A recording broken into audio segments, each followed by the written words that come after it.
me see if I get my. So there's a okay. I started recording we'll just keep it for a minute. I have a feature on Streamlabs, OBS, slobs, as I like to call it, because that's funny. You click record, and then there's a count up timer. It shows you how long you've been recording it. We're on for 20 seconds as of now. If I stop that and play back that video like I did the first time, then the next time I hit record, there's no countdown timer. It sits at 0, and I'm like, is this recording? I just get paranoid that I'm going to lose another episode like I did, like 80 episodes ago. But it's showing me the dated and time-stamped start of the video. It's showing me the count up timer. So I think we're good on that. All right. Sometimes I just can't shake that feeling that I screwed something up. Good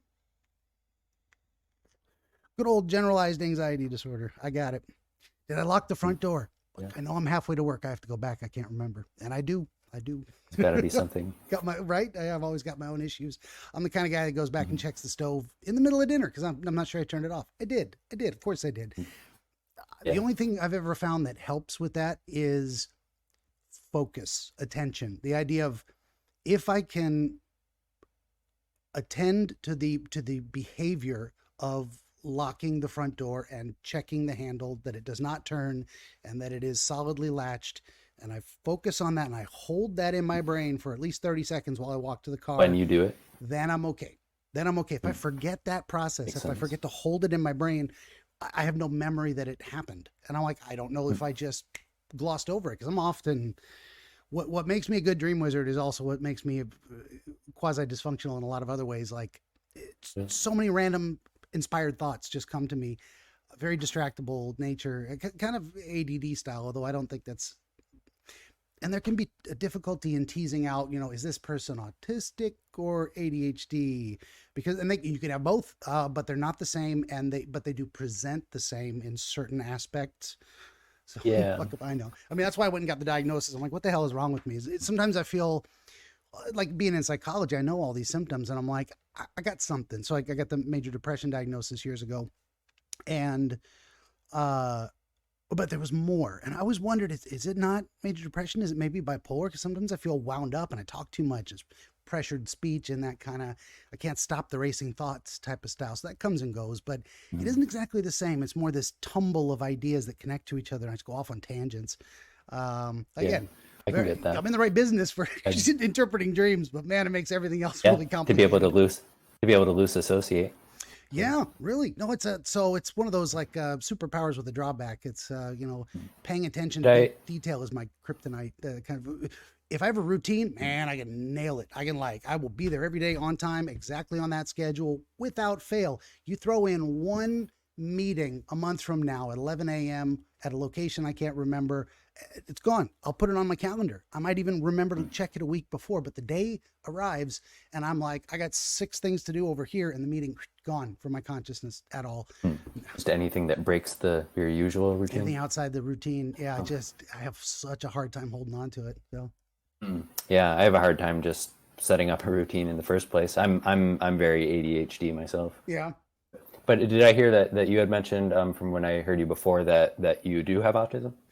Diagnosed, legit. Yeah, not just I have autism, like a lot of people say, which they should get tested. That would be great. But some people assume they do because they're quirky. It's not just being quirky. Yes, that's what autism can look like very much, is kind of quirky behaviors and different things that don't make sense to other people, but they're using it in the wrong term. So yeah, about a couple of years back, I got full on, and it is, high functioning Asperger's, but I'm legit Aspie.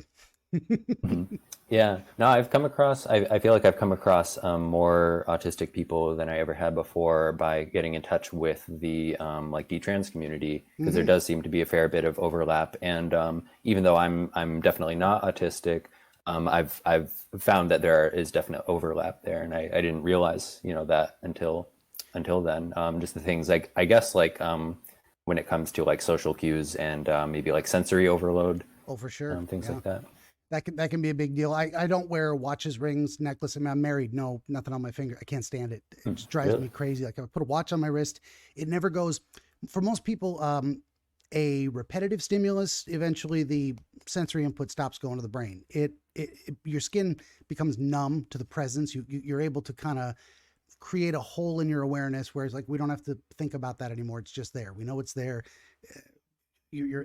But for me, it's like, it's always there and it's driving me crazy and I want it the fuck off my wrist the whole time. So it's just like, I can devote mental bandwidth to fighting that, or I can just say, look, I don't wear watches. And is there a reason to do so? If there is, for a time, I can tolerate it, but like as a way of living, no, I can't do it. And I had to find those things, you tell people that sometimes and they're like, oh, you're just being difficult, or you could do it if you want to. Like, technically, yes, but I'm trapped by the bandwidth that it eats. I cannot avoid that portion of it. Yeah, maybe at some time or another you could direct your attention, but it's like when it's all the time, like, there's only so much that you can keep bringing yourself back. Yeah, it's almost like and it's not the same, but it's certainly not the same, but it functions the same in a way. Imagine you had a rather sharp pain in your body. Yes, you can just choose to ignore it or live with it or deal with it or not address it in any way. But it's always going to keep intruding on your consciousness again and again and again in a way that often just someone's just got a little needle in your arm and every now and again they flick it. It's like, yeah, it's not going to kill you, but God, that's horrible. And why would you do that to yourself on purpose if there's another way and if there isn't a good reason for it? I can tolerate going to the dentist. If it's not necessary to have to deal with it. It seems like there is really or I wouldn't say a fine line, but there's just like no formula for like when you decide like, oh, you should just like, you're making too big of a deal out of it. Like if you would just think differently, like it wouldn't bother you. Like sometimes that applies, but sometimes it's like, but if you don't address it and you don't deal with it, it's just going to accumulate until it, eventually you have to do something about it. And it seems like it's like when a lot of times when people have kind of like ready-made sort of like prepackaged sort of like answers for problems, it's like, there's not a formula for it. It's like you have to look at each situation. Well, the tough part is when some of those ready-made prepackaged formulas are very good and very functional and very factual and apply well to such a broad range of circumstances that suddenly you present something to someone where it doesn't fit and they have to say,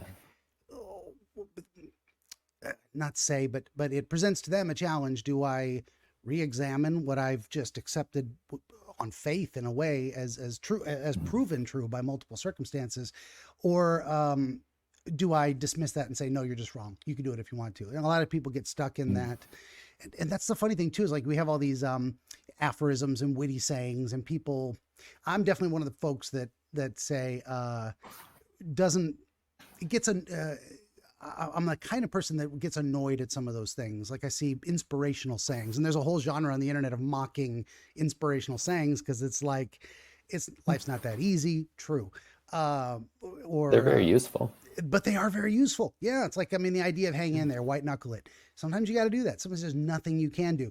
Does that apply to all possible circumstances? Are there exceptions which kind of prove the rule in a way of like, yeah, everything up to this point, deal with it. At this point, it becomes a problem and you got to do something about it. Fair enough. And then, that's kind of the art side of the art and science of psychology is like helping people kind of parse out how to apply these trite, cliched, aphoristic strategies for dealing with life in the most useful way to them. And this is where we get into the idea of realistic expectations too, because you don't want someone to have the expectation they can meet a certain bar and they just can't, or they can't yet. And then what you're going to try and help them do is say, okay, don't beat yourself up about that. You got a goal. You're not there. It's okay to fall short of it, but it's good to keep focused on that and move yourself in that direction, knowing you're going to fail and not letting That's that a hard thing failure to be a balance. discouragement. Oh God. That's so important. Physician, heal thyself in that regard. I have to remind myself of that too. Especially in these dream interviews too, is I'll go back and listen to them as I'm editing them. I'm like, I should have asked this question. I missed addressing this symbol, which at the moment I had a thought of, and it probably was related, and we probably would have gotten a much better answer, and I missed it. I forgot it, and I can't beat myself up about that. I think that about like almost every important conversation I ever have. Like, so I won't blame you if you miss something. Yeah, and then there's also, because that's something we're capable of as human beings is that self-assessment towards progress, towards betterment, towards changing bad habits or dysfunctional behavior and putting it in its proper proportion. That's why I Yeah, love the good yin if it yang moves you symbol. forward, bad if it discourages you. Yeah, it's like it's why I love the yin yang is the order and chaos balance of like we need this to, and I think of the human Yeah. body as the one of the perfect representations of the yin yang in that regard. We have a rigid structure, bones, without which we could not walk. We would wiggle like amoeba, maybe. But we have flexibility too, to a certain degree. So you've got this balance of the flexibility and the capability of movement, the chaos of choosing our direction and our stance, our form, how we interact with the world. But you got to hang it on a rigid frame or you can't get anything done. Yeah, So definitely.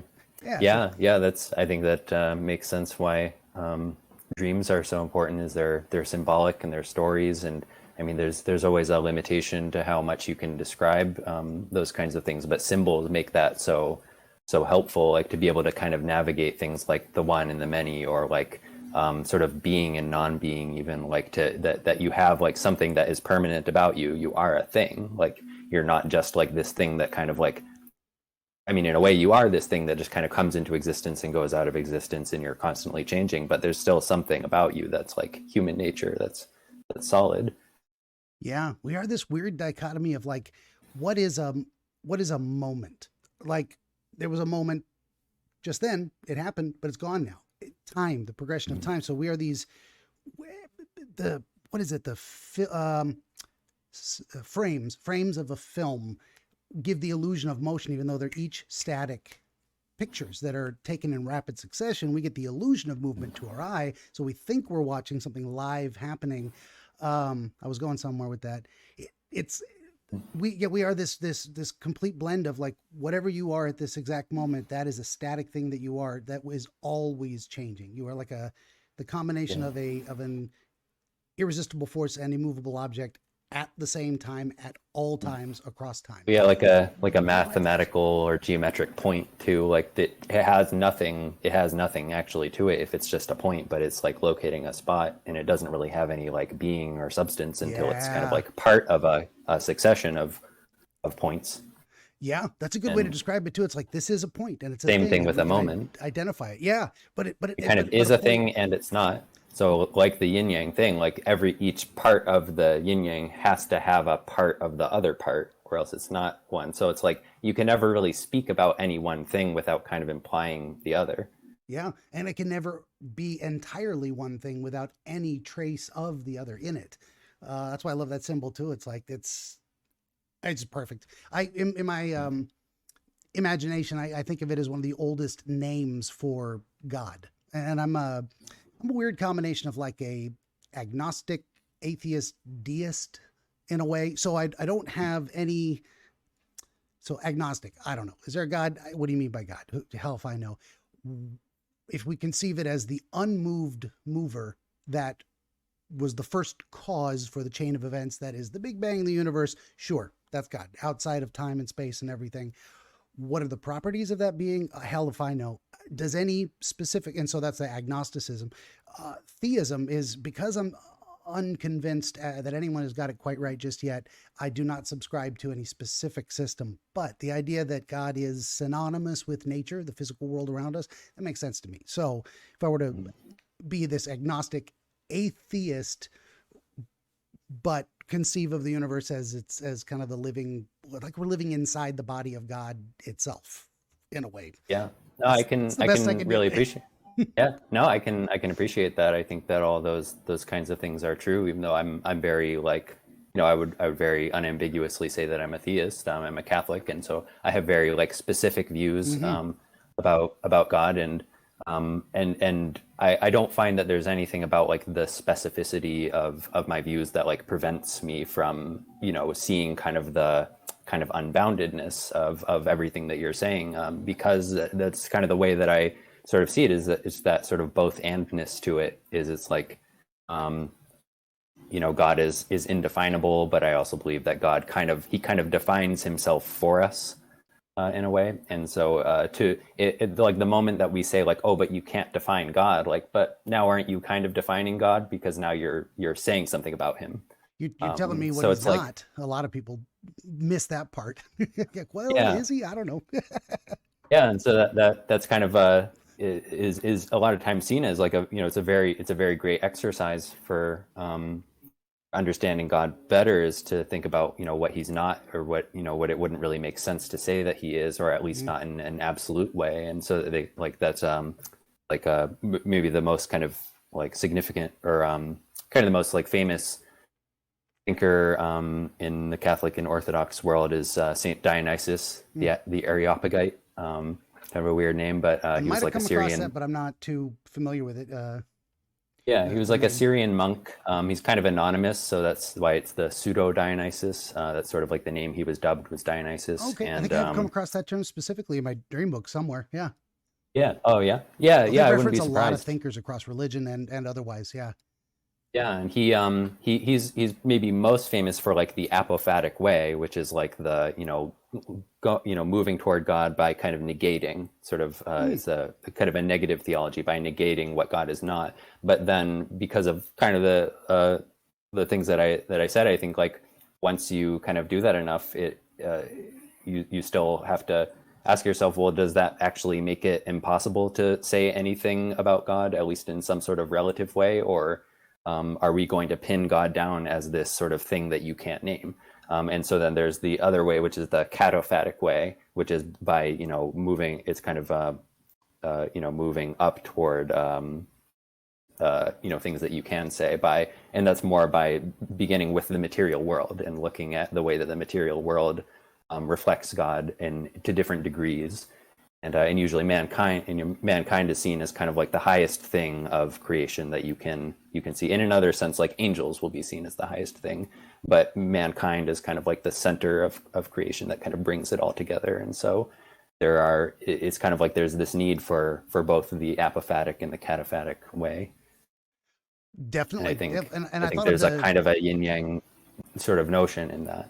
I think there is. It probably requires both. And what I was thinking as you were saying that, like, I got a sudden flash, an image of panning for gold. You're sifting out all the things that are rock and not gold, and the gold's actually heavier, so it sinks to the bottom. So there's a negating experience of removing all the things that are not gold, but then you're still left with, Yeah. okay, what is gold? Now you got to identify it. And on the positive side, you would say, well, it appears to be it's also an element, so you get that fundamental. Base, it's a mineral, and then you build up, well, it's a specific kind of mineral with these specific kind of properties, and you can kind of test that. That's kind of where I come from. Oh, that was one side of it. Fuck, explaining that was half a thought from earlier. Right. But the Yeah, other there's got the to other be part some was other. Yeah, no, it's gone. That's okay. No, I think that's that's okay. I thought of the this might have been it. I just came back to my head. The idea of the Taoist Eastern philosophy perspective of God, it being unknowable, and the acceptance of that it is an existing unknowable. It's there, but it cannot be described. They say that the Tao that can be named is not the real Tao. Eternal So name. yes, you Yeah. get those one hand clapping type of stuff. It's meant to kind of pop your brain a bit and open up something new. Yeah. I love, yeah, the Tao Te Ching was an important kind of catalyst for me, I think, thinking about spirituality. Yeah, and I think I was having an argument ish with a atheist on Twitter. Speaking of, and I was asserting that, in my estimation, for what it's worth, the only way we can kind of be sure we know what God might be is the idea of being able to interact with the physical world. And this was specifically towards my skepticism of revelation. The way I theorize or conceptualize revelation is not. It's like inspiration. It's like a sudden idea, a sudden understanding of. It's basically the process of the light bulb going on when you have a moment of pattern recognition. You say, this seems to occur. So in a way, the scientific method is a standardized formula for revelation in that sense. That is distinct from the dual meaning of revelation, which is God spoke, said specific words, gave you instructions about how to or what to do, and we are meant to follow those because someone reported that they had that inspiration. Maybe it's indistinguishable from maybe those, and there's that kind of yin yang application of the idea of revelation where I mean, if you observe something and see that it is true, it has been revealed to you. You have discovered something about the natural world. Is it any different from a sudden idea? Where I go with that is, well, just because someone said it, I don't know that I can necessarily accept that as must be true. Let me look for ways to confirm it. So that's usually what I'm doing when I go into, say, biblical debates with people, and we look into things where there's controversies over application. We'd say, well, society has decided X, Y, and Z are not wrong, therefore we cannot apply the biblical laws strictly. And what I look for is usually, yeah, but is it best practice? That's kind of how I've been describing it lately, of the idea of there's maybe a better way. The analogy I use is rowing upstream. It's not like you can't, but if you go with the current, you go further, faster with less effort. Best practice. There's no moral judgment in it. And there's times when you need to row against the stream because you missed the dock. Well, you got to go back a little and realign yourself. And, so that's how I look at a lot of the biblical stuff is a book of kind of best practice as far as people could understand at the time after thousands of years of gathering philosophy and, handed down human wisdom in that way. I hesitate to say some of the supernatural stuff is necessarily true. Makes a great story, proves a point in a lot of ways. That's kind of as far as I can get towards belief in that regard. Yeah, I can understand that. Yeah, sort of the kind of the psychological and the sort of like cultural, the way that human society like almost unconsciously like produces these, and sort of distills its wisdom into writing. And I mean, that's how that, might seem convenient, awfully convenient of me, but like that's how I would see like any number of other religious works or literary works is having, very, very great value like that. And I believe there's something unique about the Bible. But I would have to admit I have not only have a hard time conveying what I think about it, but I'm still very like I have to keep open to like what does revelation and inspiration really mean? Because I didn't even mention, but actually I happen to be a biblical studies grad student right now. Okay. And I'm not taking classes right now that are on like the nature of revelation, but like I really wish that there was, because I keep coming back to questions like that, like but I can say things like that, like the early church fathers would say things sometimes like that revelation is like God sort of like talking baby talk to humanity, like he's using our words to like, he has no, like if it's going to be written in human language, or like if Jesus speaks with his mouth, like there are no words to use but human words, and even sort of phrases and idioms and concepts that have already been provided, by humans. And so it's like, okay, so like what part of that revelation, those words, like is actually the revelation?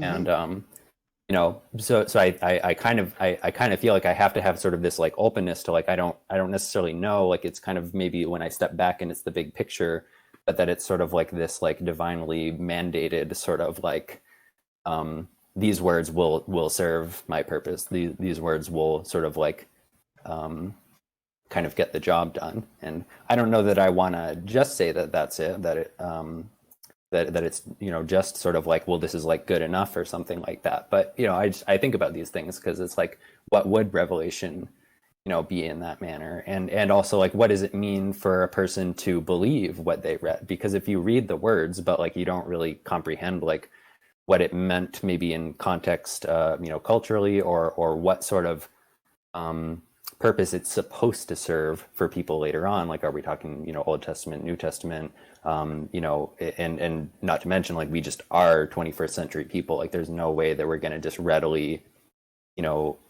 maybe get the sort of the gist or the context of things.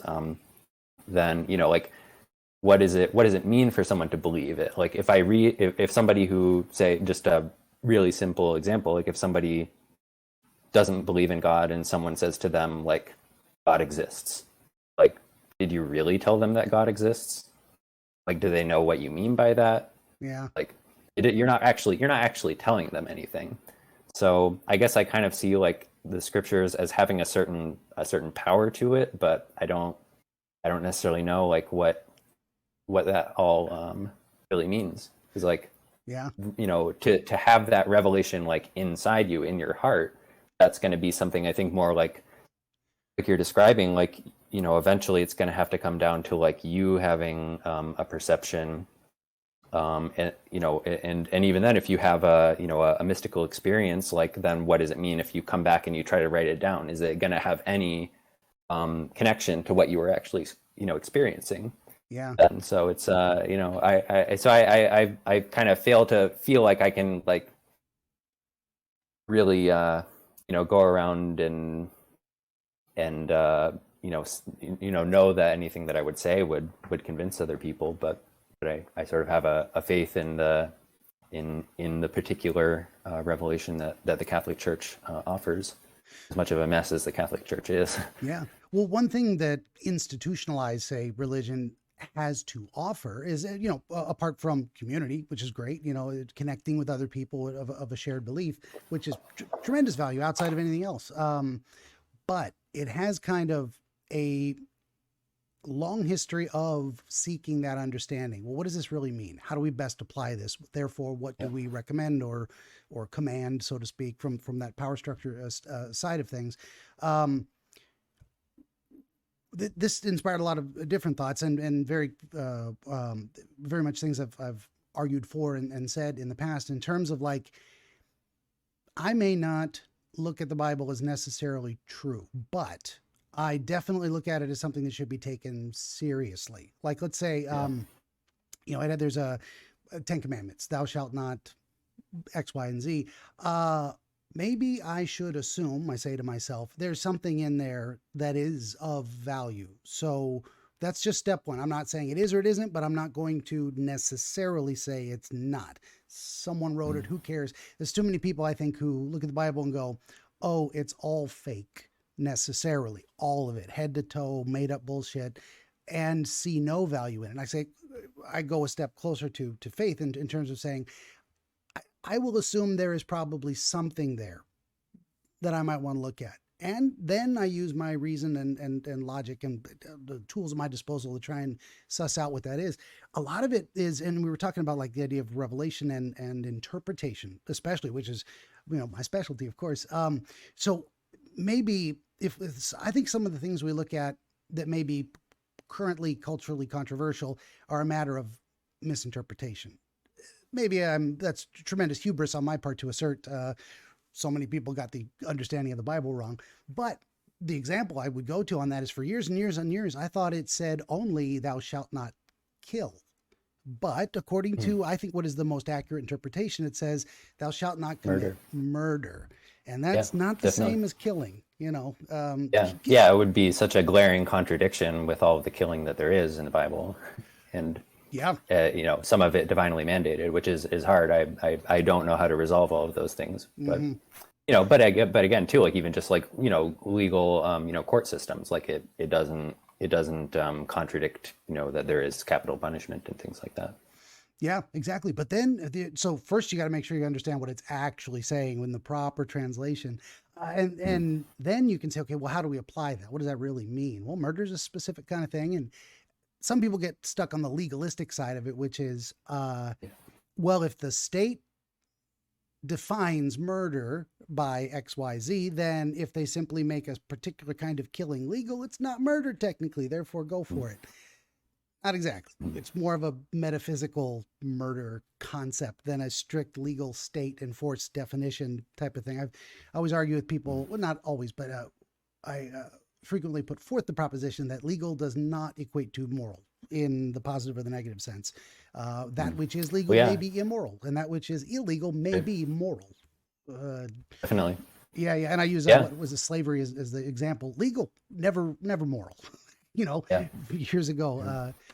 So we get down to those types. And another thing is, I don't know if you're familiar with Jordan Peterson's biblical lectures series. I've listened to some of those. So good. Just from that, let's take the supernatural out of it, make this an Evo Psych course on what collected human wisdom could we possibly glean. And he gets down to the idea of translations as well, which is the meek shall inherit the earth. That's how it's been consistently translated. But he said that word, when he looked into it, it was more like the concept of people who have swords, know how to use them, but know when to keep them put away. That meek is not the right way to describe that, but it's, we would say it's the people who are not aggressive, unnecessarily aggressive, looking to conquest or harm for the fun of it on purpose. Very much aligns with the thou shalt not murder thing. In my estimation, those two things very much go together. It's the warrior in the garden from the Eastern conception. You should be, as Peterson says, absolutely deadly, and use your powers responsibly for good, Spider-Man style. So, yeah, kind of magnanimity. mm-hmm. You know, Yeah, because you want someone who is, say, and this is another, bring up the police, and people go, let's defund the police, and there's cop problems with people who love them and hate them, whatever. But if you're going to have, say, an enforcer of a just law, you want them to be powerful enough to use their physical abilities to hold that line and stop immoral behavior. So, to be, say, a powerless cop, to be weak and ineffective, you cannot physically enforce good morality if that were the goal, and if that were what was possible in that circumstance. There seem to be some schools of thought that would regard power as like always being either coercive or violent or something like that. But it's like, no, like there's nothing. I mean, power is a real natural thing. Like there's nothing, it's not always this or that. But I believe that power is there to be used for the powerful to raise up the weak. Yeah, absolutely. And there's a physical power in saving a child from the pool, drowning. You reach down, you grab them physically and use your strength to pull them from the water. There's no abuse in that. It's an entirely appropriate use of power. It's just a kind of a neutral thing. Like power exists.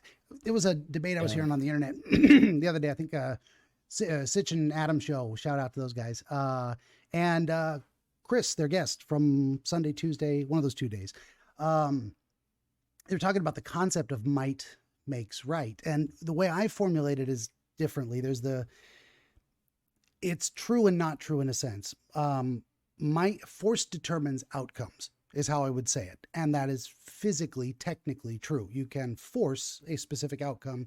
You can use force to accomplish an outcome, but that's a different, that's a physical side of the duality of it, which is the other side is that no amount of force can make something immoral become moral. And this leads into the idea of enforcing bad laws. You can definitely have the state use force to punish someone for doing something that was never wrong, or hold someone in bondage and return them to their slave owner like they did years ago. Never, the power to do so cannot, by human force, create a moral outcome. But morality has to exist independent of that state of being. I had a point with all that, but just an inspired thought, I guess.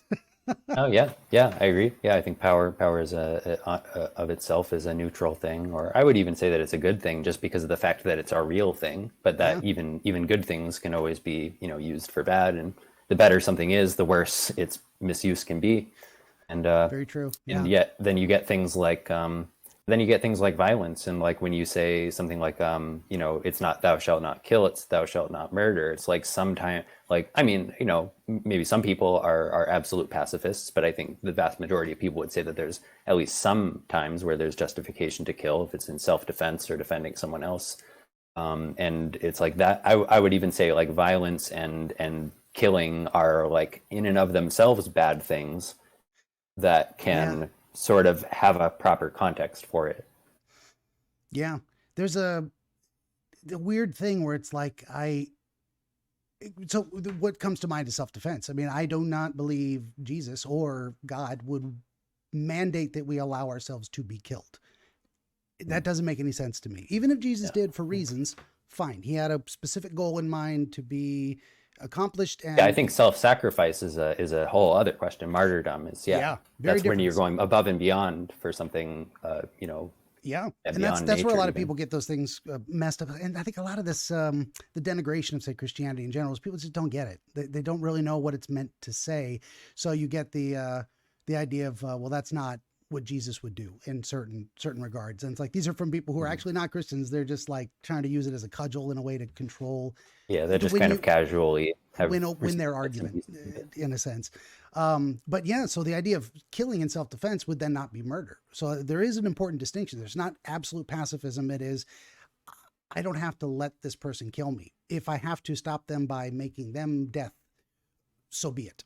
That is, but that's a different thing from like celebrating it and being eager to do it and killing for fun, killing to cause death. No, I'm killing to stop my own death.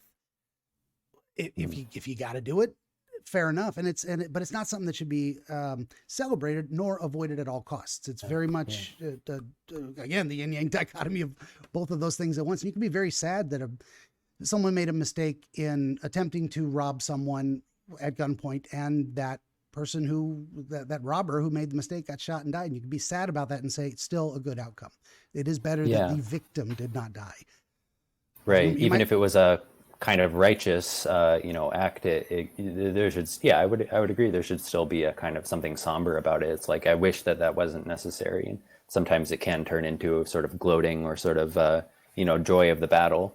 Like sometimes it seems like we need that, like sort of like joy of the battle to sort of like press us on. Like we need some motivation, but like at a certain point, it should be, maybe, at the very best, seen as a sad duty to kill if it's in defense. Definitely. Yeah. That's a tough one too, because we are programmed, we could say biologically or by God, nature, etc., to have a thrill in battle. And battle can be in a lot, quote unquote battle in a lot of different senses. It feels good to achieve, to conquer an environment, to climb to the top of a mountain. I mean, you're having a battle with the rocks as you climb up, and you're going to win or die in some cases. It's hard to. It's hard to say, even criticize someone who goes into berserker mode and is like gleeful in slaughter. It's like, we may not look at that and say, I like that necessarily, but it's partly a reward system-based like thing. It's going to happen. Yeah, you're going out there. You're potentially, going to die a gruesome death. Like you may need that to like motivate yourself, and maybe there are better ways to motivate yourself. But it's like I think it's very understandable. Like why there is that, like why there's even war in the first place. Like I don't think that war is a good thing, but like it would seem pretty impossible to say like that I know how to get out of the dilemma of like, what if your own people are at stake? Like, are you just going to say that you're not going to defend yourself? And I would think that there would need to be at least a basic amount of like like, I don't know, yes, we are fighting for our people, like and that almost even should sort of like uplift you, because you need to be keeping in mind like your people. And if people go beyond that, and then they're sort of like taking this sort of joy in in killing at that point, like it's maybe easy for me to say that that's wrong, but it's like there's so much going in behind that to like what leads people to have that kind of attitude. And like I have no idea whether I'd be any different. And there's actually some religions that kind of lean towards that, and maybe I've got it wrong, or it's just my conception of it, but kind of the Jehovah's Witness perspective on it might be, don't celebrate, say, birthdays, because this is the sin of pride. You're celebrating yourself, so we don't do that. And I think that goes a bit too far. There's a difference, in my estimation, between celebrating your accomplishments. Hey, I worked hard. I put effort into this. I was just having a conversation with a couple of folks on Twitter earlier about, do I hang my degrees on the wall? And I'm like, I don't know, is that vanity, or is it just reasonable, righteous, say, pride in the fact that that's a worthy accomplishment that deserves celebration of a kind. It is a literal sign on the wall that you have reached a certain level of skill or accomplishment. Now, I don't do it because personally I got a thing where I'm like, unless it's relevant or to prove a point, or I don't go around going, please call me Dr. Mr. Benjamin the Wizard guy. And I'm like, nah, just talk to me. I prove my value in the interaction if possible. But I don't really have a moral finger to wag at folks who are like, hey, check it out. I did that. Okay. You're proud of it. Nothing wrong with that. It's not my style. Subjectively, I don't feel comfortable with that. So, but I can't. I would think for a lot of people that would be kind of artificial to not do that. I mean, and also in a way, it's like, I mean, I don't know if you have clients or if you're a professor or whatever, like, maybe people are going to want to know what your qualifications are. Of course, you can just tell them too, but like, I don't know. Yeah, I think there can be a very sort of like artificial kind of idea about humility, and like humility is like one of the hardest things to pin down, because it's like Yeah. as soon as you think that you're humble, like maybe you're not, but I am but so then amazingly humble. The humblest. I have many blue ribbons yeah, from the Humble Awards. Yes. yeah, exactly. And then when you kind of like rebuke yourself for that, like, I mean, are you when you're saying that you're proud, like, are you humbling yourself, or are you just kind of like, thinking that this is what a humble person does? Yeah. Shout out I again think to it's this Sitch and Adam show. I was re-listening to this great discussion. Anyway, been a lot of other stuff in there. They were talking about the Dunning-Kruger effect, where people think they're smarter than they are. Then there's the reverse Dunning-Kruger, which some people think they're stupider than they are. They don't have enough confidence in their own judgment in that regard. And there's this weird dichotomy that Sitch brought up, where it's like, not dichotomy, but self-contradiction, where as soon as you think you are reverse Dunning-Kruger, you fall right back into Dunning-Kruger, because now you think you're smarter than you are. Or do you? Oh, I feel no, like it's this impossible trap. yeah, I feel like I can probably be both. I mean, we all have different kinds of intelligences, and yeah, I used to. I mean, when I like first like really started to practice the Catholic faith, I struggled with that sort of thing like so much. Like I was always trying to catch myself being proud, and then I became proud of catching myself for being proud, and then eventually it was just like I have to take my eye off of that. And I mean, that's the whole point of like taking your eye off of yourself and looking at God, is not to like self-deprecate. It's like just to position yourself to get everything in order, and then there is a proper kind of humility, and there is a proper kind of pride, and a more colloquial sense of the term pride. Knowing that like if God has given you gifts, like why would you not use them and acknowledge them as good? Like, yes, there may be a risk. It's very easy for us with our tendencies to become proud, and then in the stricter sense of the word, and then get everything out of order. But just because there's the risk doesn't mean that you shouldn't. I mean, what are you going to do? Not use the gifts that God has given you? Like, yeah. This is why another Twitter discussion. This is a heavy me reflecting on my Twitter discussions, and this is why I'm on Twitter. This is why I argue with people and take strong stances and say I believe this. Argue with me, tell me, or here's my observations on stuff. But we're talking about the concept of sin in general, and the idea. I don't know. I remember how it got brought up. Someone mentioned something about lust, I think it was, and I'm like, well, okay, lust. What does that really mean? Biologically speaking, we have the capacity for sexual desire. This is, we could say, put in us by God or nature, because it's a requirement to continue the species. So now we've got something which appears to be lust, this sexual desire for another person. It's natural and it's a sin. What is going on here? How do you parse that out? So what was the perhaps revealed to me by God today was the concept of expressing it in terms of a values hierarchy. Like I would say what makes these 7 deadly sins deadly is putting them at number 1 on the values hierarchy. That lowers everything else that might be more important. So it's not that we experience sexual desire, it's that it can get out of control to the point where nothing else matters. You let it get to number 1, or you let all 7 deadly sins occupy the top 7 most important things to you in life. Not best practice, complete dysfunction. yeah. Everything's going to go screwy. And the more, so it's just placing it in that proper position. Yeah. That's how I don't know would if you're, describe it. yeah, I mean, I don't know if in saying that, if you were kind of like almost equating lust and sexual desire, like I certainly wouldn't. I think that Fair the exactly what you're saying there, like that is lust. Like that's when you kind of like the sexual desire kind of overcomes the personhood of the person. Like if it leads you to sort of objectify a person, and treat them as kind of a means to an end, or if it takes over and it prevents your self-control, things like that. Yeah. Whereas like sexual desire on its own, I mean, is like you say, it's natural and Necessary. it's Yeah. Neutral in a for way, that just reason. power in the world. Yeah, it's a very good thing. I would say in and of itself, it's good. I would even say that it's more than necessary. Like I mean, this is a very kind of Catholic sort of theology of the body type of understanding of things, but that is, it has, on the one hand, it has its sort of necessary aspect for furthering the species, but it kind of over and above that, can be can be a genuine means of, or part of loving your spouse. For sure. And then it results in children who you can love. So yeah, I think it's, over and above a good thing. In fact, I think that goes along with I really like the phrase, corruption of the best thing is the worst of all.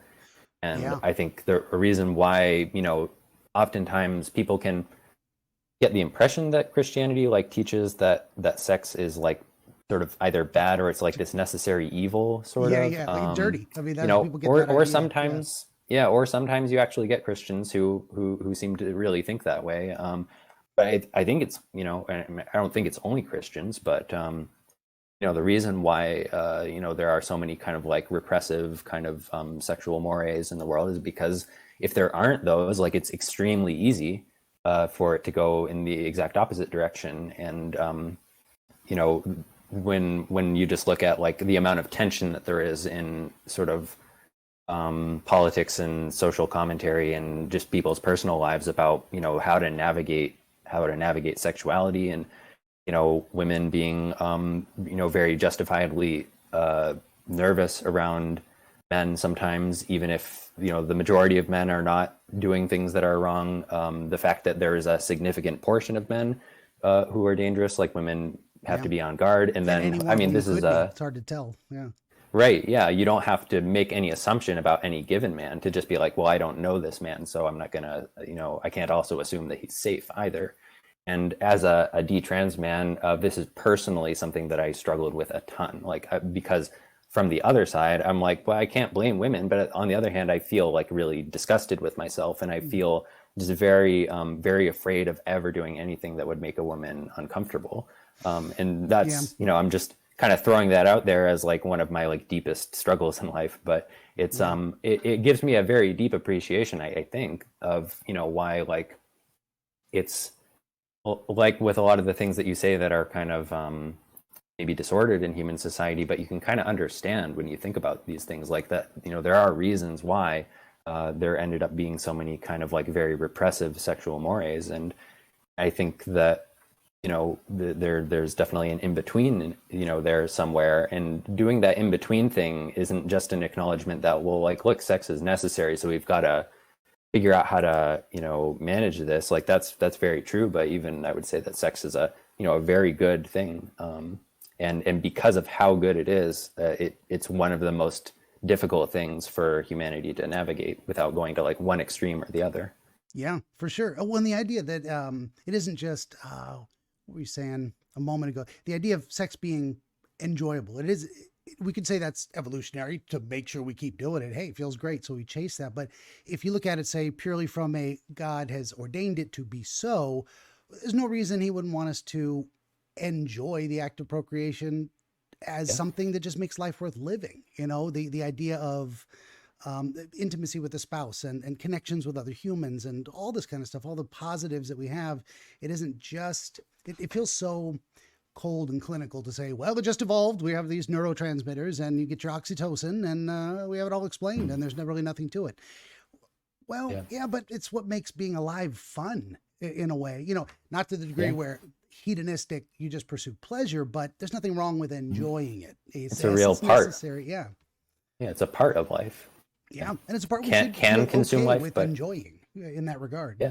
So absolutely. In the proper context, as long as it's not hurting us or anyone else, all those caveats, which, I get what you're saying exactly on the, and again, that comes right back to well, how do we really understand what these prohibitions or recommendations are supposed to be? How do we put it into best practice? How do we find what that kind of niche is? And that's why we get so many sects of even Christianity, people who've, well, I see the Bible a little differently.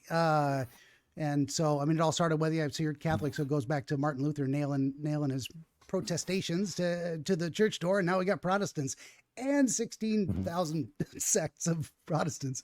So was that a good thing? I don't know. I tend to be a wisdom of the crowd kind of guy where I want to hear all the possibilities and try and figure out what makes sense. Now it's a huge task and it may be incapable for any one person to do so, and I flip flop on these things. Maybe it's better that we just had the Catholic side of things, where it's like, this is the way. And we'll let you know if we made a mistake and we'll fix it later. But for now, do this. There's an argument to that perspective and to following that and saying, I'm not going to trust, what is it? I mean, even the Bible goes on about that, the idea of, don't assume you're wiser than God or the totality of human experience.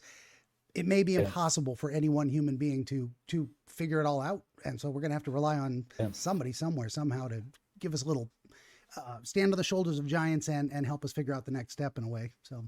Yep. Yeah, no, I agree. That's something I try to keep in mind too. I mean, the Catholic Church right now, for people who really like kind of follow what goes on, I mean, the Catholic Church is kind of a mess in a lot of ways. And I think it's a good thing in some ways. And like in the sense of when it comes to like views, like there are so many views, there are so many people, within the church who are like, if you look at like, I don't know, like a Shia and a Sunni Muslim, or if you look at like, Eastern Orthodox and Oriental Orthodox, like they're a lot more similar to each other than a lot of people in the Catholic Church, within the Catholic Church, are like so opposed to each other and like almost seem like they're mortal enemies. But they're both Catholic and they're both in in communion with the church. And on the one hand, that's kind of a mess because it's like, I wish that there could be some kind of like clarity sometimes, and that like the hierarchy would like get stuff together so that they could like actually be clear about things. But on the other hand, I'm glad that I live in an era where I can pursue all of my, different thoughts, and I'm not like worried about being censored by other people in my community. So I've always loved for heterodox ideas. Like, what if we got this wrong? What if someone's got to propose it? Someone's got to advance that theory, and if it's disallowed, mistakes. That's the order and chaos thing. I mean, we cannot be so rigid that change is impossible. We cannot be so loose that there's no framework to pull against to move us anywhere. Yeah, I brought us way back to the beginning of the conversation.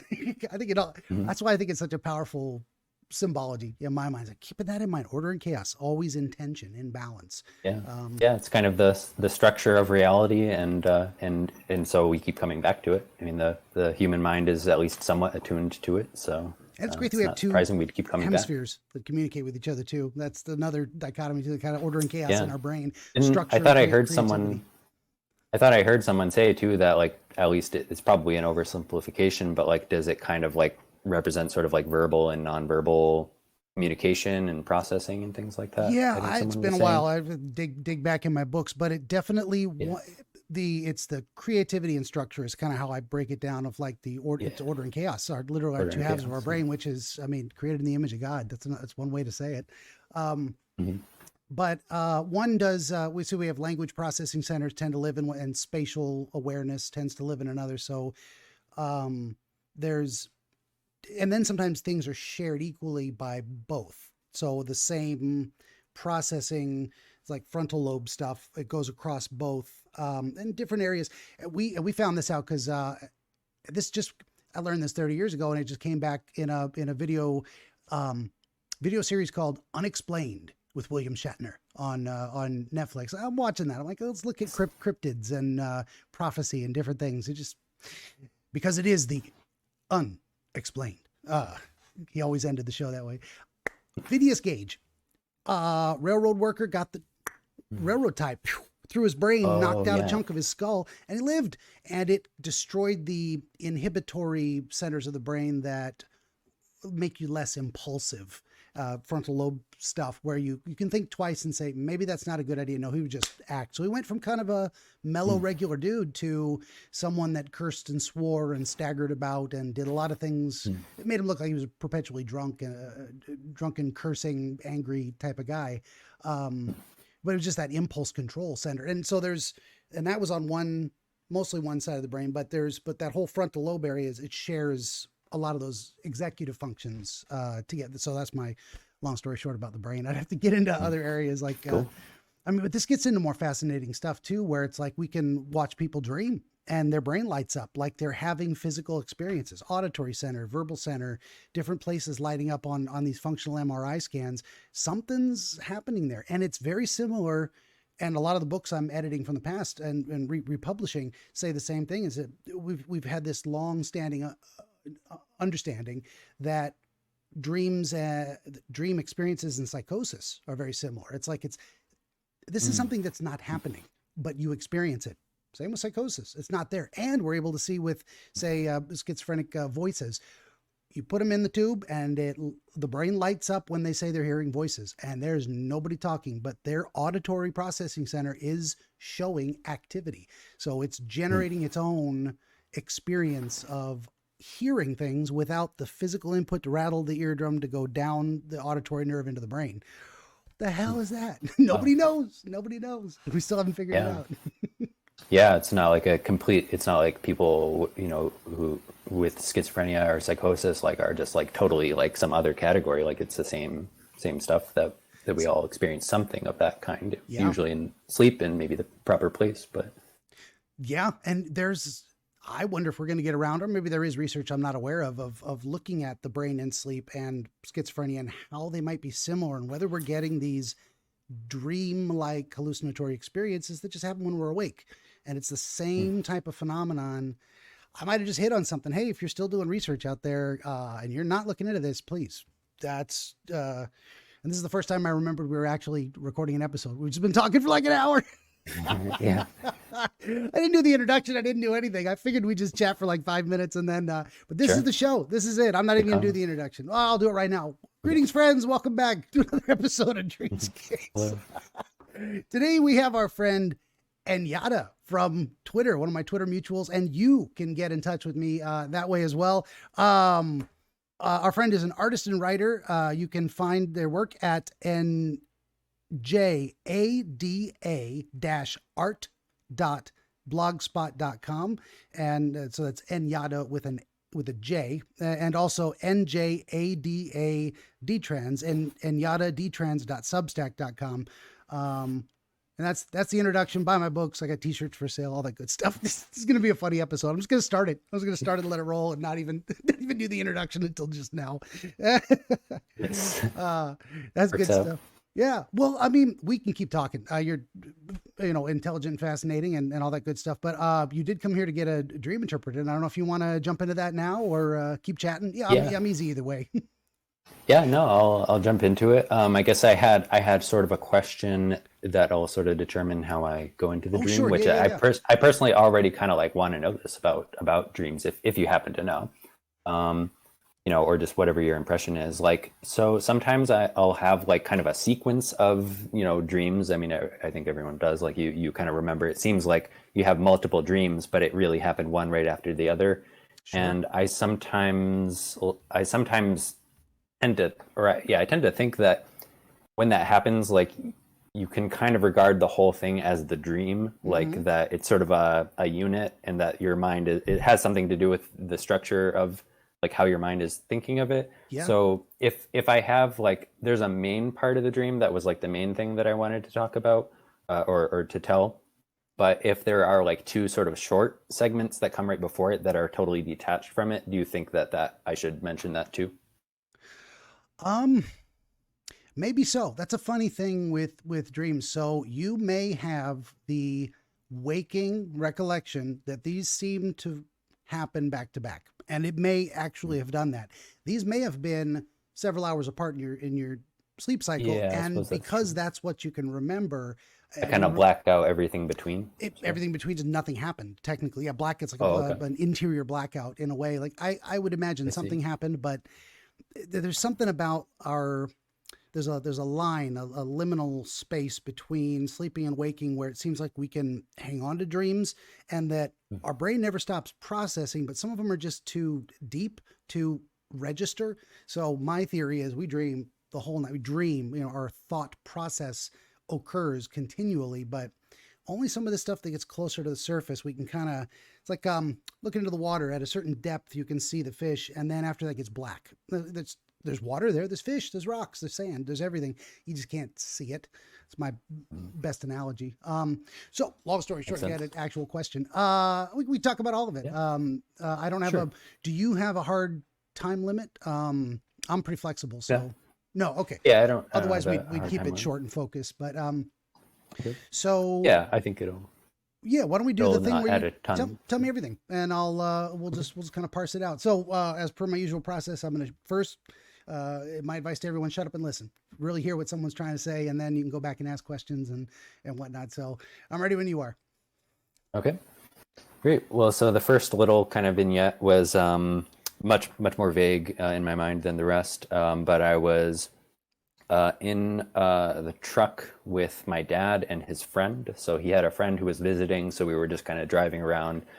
And but as would often happen when I was growing up, or if I was like visiting him from college, if we were like going out and for errands or whatever, and he was taking me along with him, like oftentimes we would stop at one of his like landscape jobs because he designs landscapes, and so we were. It seemed that was kind of what was going on. We were at this landscape job, and he had like an employee who was working. He's always had like usually one or two employees at a time, and he was just kind of like, we were sitting in the truck kind of parked in the driveway, and he was just kind of talking out the window to the employee.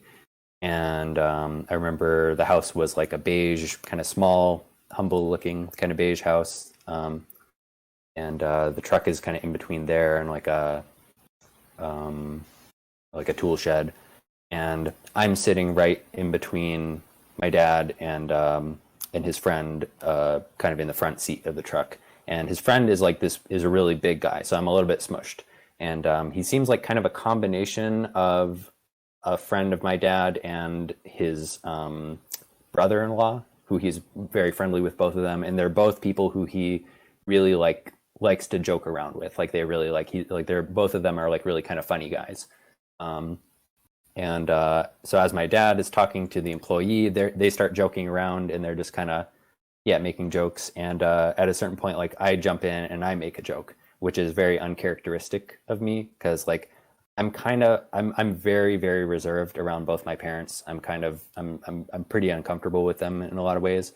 And just in general, like people tend to kind of like, especially in groups of people perceive me as being very, very reserved and kind of stoic.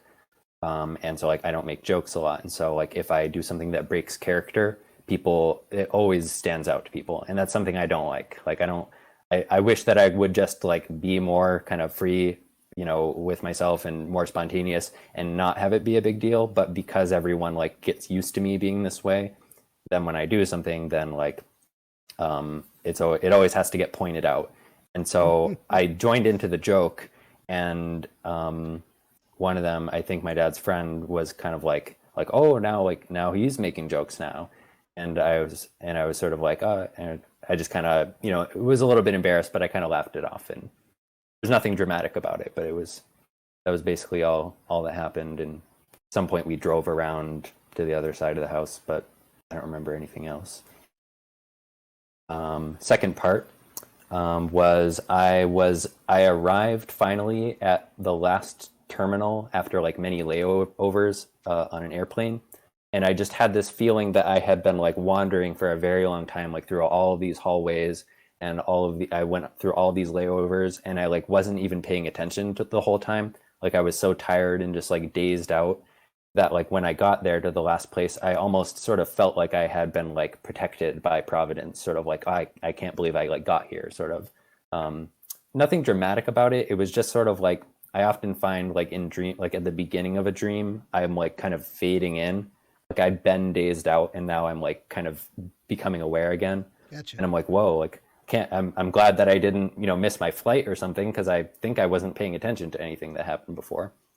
And I had just returned. I guess I was visiting home from college because I just finished this. By the way, this dream happened almost 2 years ago, and so I was finishing my bachelor's at the time, and so I would have, been visiting home after a semester, and even though I was living near my dad, so I didn't like take a flight. Like I would take a flight to get to my mom's, but my dad, I would just drive to him. But my dad and stepmother were the ones who picked me up. So, they were happy to see me, and they hugged me. And my dad was like, how's it going, college graduate? And this dream happened I guess the semester, yeah, before I graduated. So no, this would be three semesters before I graduated. So there was still plenty of time for me to graduate. But yeah, he said like, "How's it going, college graduate?" And I sort of was like, "Oh yeah, wait, I just graduated college." I sort of just felt like I had just finished a semester. Like I didn't feel like I really like had made this big accomplishment. But it was nice of them. And so we're walking through the terminal to go to the car, and my dad mentioned that like he had sort of a celebration for me later on, but it's like really late. It's like 3 in the morning. But he's thinking like, I bet that you're pretty hungry. You wanna like, there's a McDonald's here in the terminal. You wanna just like stop here and get a little something to hold you over, which is a very realistic sort of thing. He would say like, do you want something to hold you over? And so I was like, sure. So we stopped there, and as my dad's going to like order the food, I just kind of tell him like what I want, because I'm like, I've got to go to the restroom, be right back. And I go there, and in the restroom there's like kind of this like gang of like tough guys kind of. And I don't like I don't like public bathrooms. Like I do get like nervous when there are a lot of people around. And especially people who like maybe don't have a strong like sense of like boundaries, sort of like so these guys just seem like very like, I don't know, guys who just like, they don't really care. And there's like one guy who's kind of like the leader, and he looks kind of like this sort of stereotypical sort of tough guy, like kind of tall and skinny, but like also kind of muscular. And like, I don't know, I don't have a specific image of him, but he's just sort of the like guy with a denim jacket and ripped sleeves or something like that. And but all of his like kind of gang around him are these like, the word that comes to mind is like these little like squirty guys. Like they're kind of like his like gang, and they have like bright red hair, and they're just kind of like, they kind of like I wouldn't say serve him, but they're kind of like, I don't know, they're his gang. And they all kind of like hover around him. And so I go to the stall, but I'm just there to blow my nose. So I'm like standing, facing the stall and like blowing my nose. And already this guy, like the gang leader, he's like knocking on the door, and he's like, "Hey, what's going on in there?" And I'm like getting kind of annoyed. And at some point he's like, if you're like too scared to go with other people around, then like, why don't you just get out of here? Because I got to use it. And he's like almost like looking over the stall, and like the other guys are kind of like, they're all kind of like trying to look through the cracks, and they're like looking around, and they're like, what's going on in there? And eventually the guy like rips the door open, and I was just standing there. So as he like rips the door open, I guess it sort of seemed like he sort of pulled me too.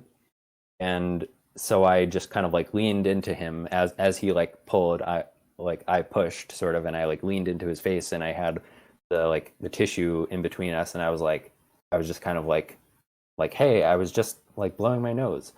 And he looked kind of embarrassed, but he didn't really react much, and he just kind of went around and went into the stall. So then I went back to my dad and stepmother, and it looked like they were about to get the McDonald's, but they had also brought with them like a small little celebratory snack of like this very small but like very like kind of like gourmet, like nice little like cake.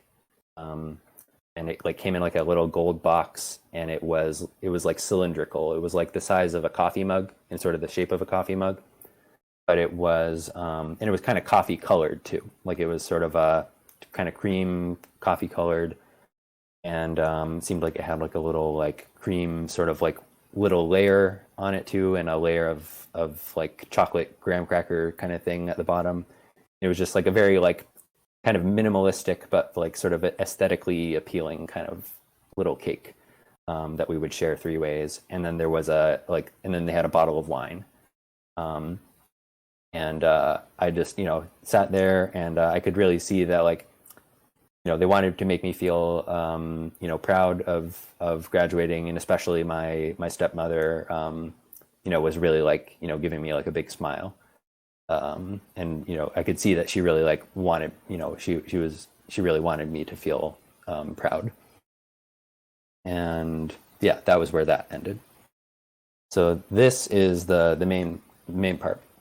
It begins. I'm more like watching something happening. I'm not really part of what's going on. There's this man in Portland, Maine, I assume, because it's just for some reason I know that it's Portland, Maine, and it's at the ports. There's these, it's evening. The sun is going down. There's just a little bit of light lift. The waves are choppy, and there's all these like kind of houses, buildings, boats, docks, and then there's this one like kind of 2 or 3 story building that's kind of dark red, like a barn color. And up at the top floor, there's a window, and I can kind of see the silhouette of a man looking out onto the ocean. And I'm kind of viewing it from the perspective like of the ocean looking at him. And I somehow just know that the backstory is that this man has a rivalry with Poseidon. He like Poseidon has some problem with him. Like this man, he disobeys Poseidon, and he's kind of defiant. And so Poseidon had forbidden him from appearing at these ports. But the man just he comes anyway, and just it's the evening, and I don't know if he just likes to look over, as the sun's going down or something. So as punishment, Poseidon sends the Kraken, that big squid octopus kind of thing, and it comes up out, it just kind of sticks its head up out of the water, and it's like this big, it's just a big monstrous kind of I don't really know how to describe it. It was like much more the body than the tentacles. Like it was like a big kind of massive thing, not really blobby, but just kind of a big octopus kind of squid shaped thing. And it sends up a tentacle, like, and it reaches into the window, wraps around him and pulls him down. And so it's like dragging him through the ocean, and dragging him for like, and until eventually they get to a town, and there's a town under the water. And for some reason I wanted to say that it was Dutch. It's definitely looks like an old European town. I went to Poland, and I've seen other like pictures of European cities, and there's usually like an old part of the city, and it's like very nicely taken care of, and it's but it's just very like old-fashioned buildings. And I feel like the buildings were there were a lot of like green and yellow buildings, but it was a little bit faded, and just kind of old but nice looking. And the Kraken apparently kind of like almost governs the city, sort of. Like everyone kind of knows not to mess with the Kraken, and it won't mess with them. And so it drops the man off somewhere in the city, like in an alleyway or something, and says like, I'm going to go talk to Poseidon. We're going to decide on your sentence, and I'm going to be back. And it seemed like the idea was that it was going to eat him. But then it just like didn't, and the man just left. It was like an empty threat. And I didn't really see him leave, but actually that whole thing just replayed a second time. I have that happen sometimes. Everything I just said there replayed. But then this time when the Kraken dropped him off there, said like, I'm going to come back. The man left, but he stayed in the city, and he just walked around. But now it's me. Now I'm seeing the dream as being the man, and it's me. So I'm walking around in the town, and I kind of just forget about the whole thing. But it sort of still seems like I'm aware that the Kraken is there, but for some reason I'm just not really worried. But it seems that like a couple takes me in. I want to say they're like in their 30s, so they're like not as old as my parents, but older than me.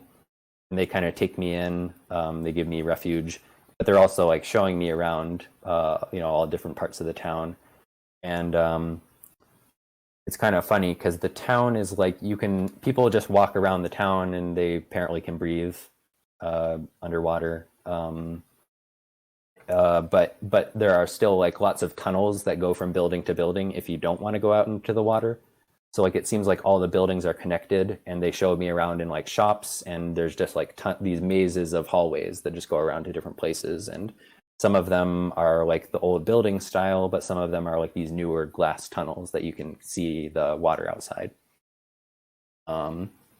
And so I'm staying with the couple one night, and they kind of give me some space, and they give me a guest room.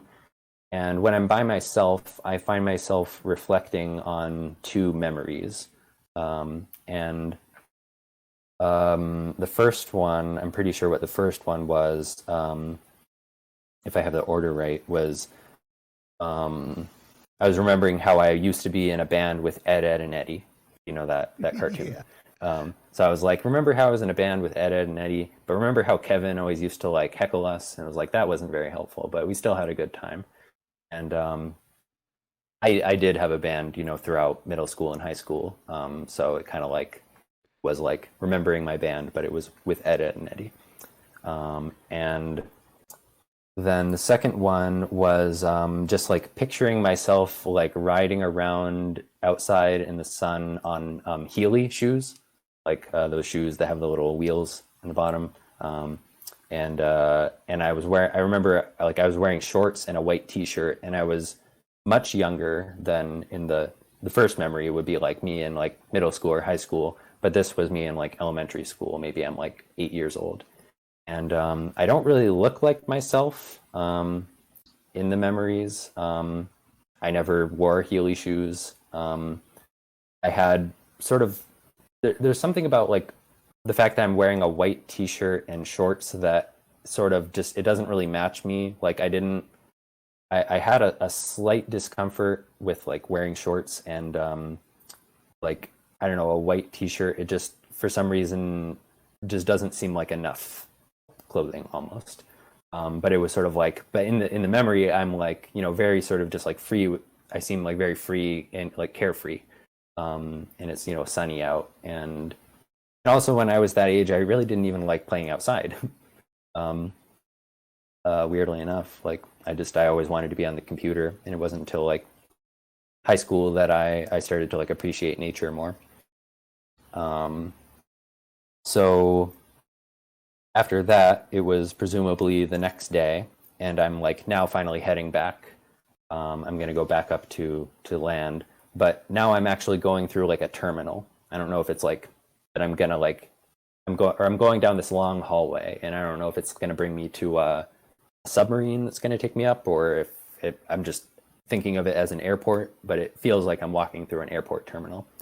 But because we're underwater, like it's this giant sort of like glass tunnel, and I can see the water outside.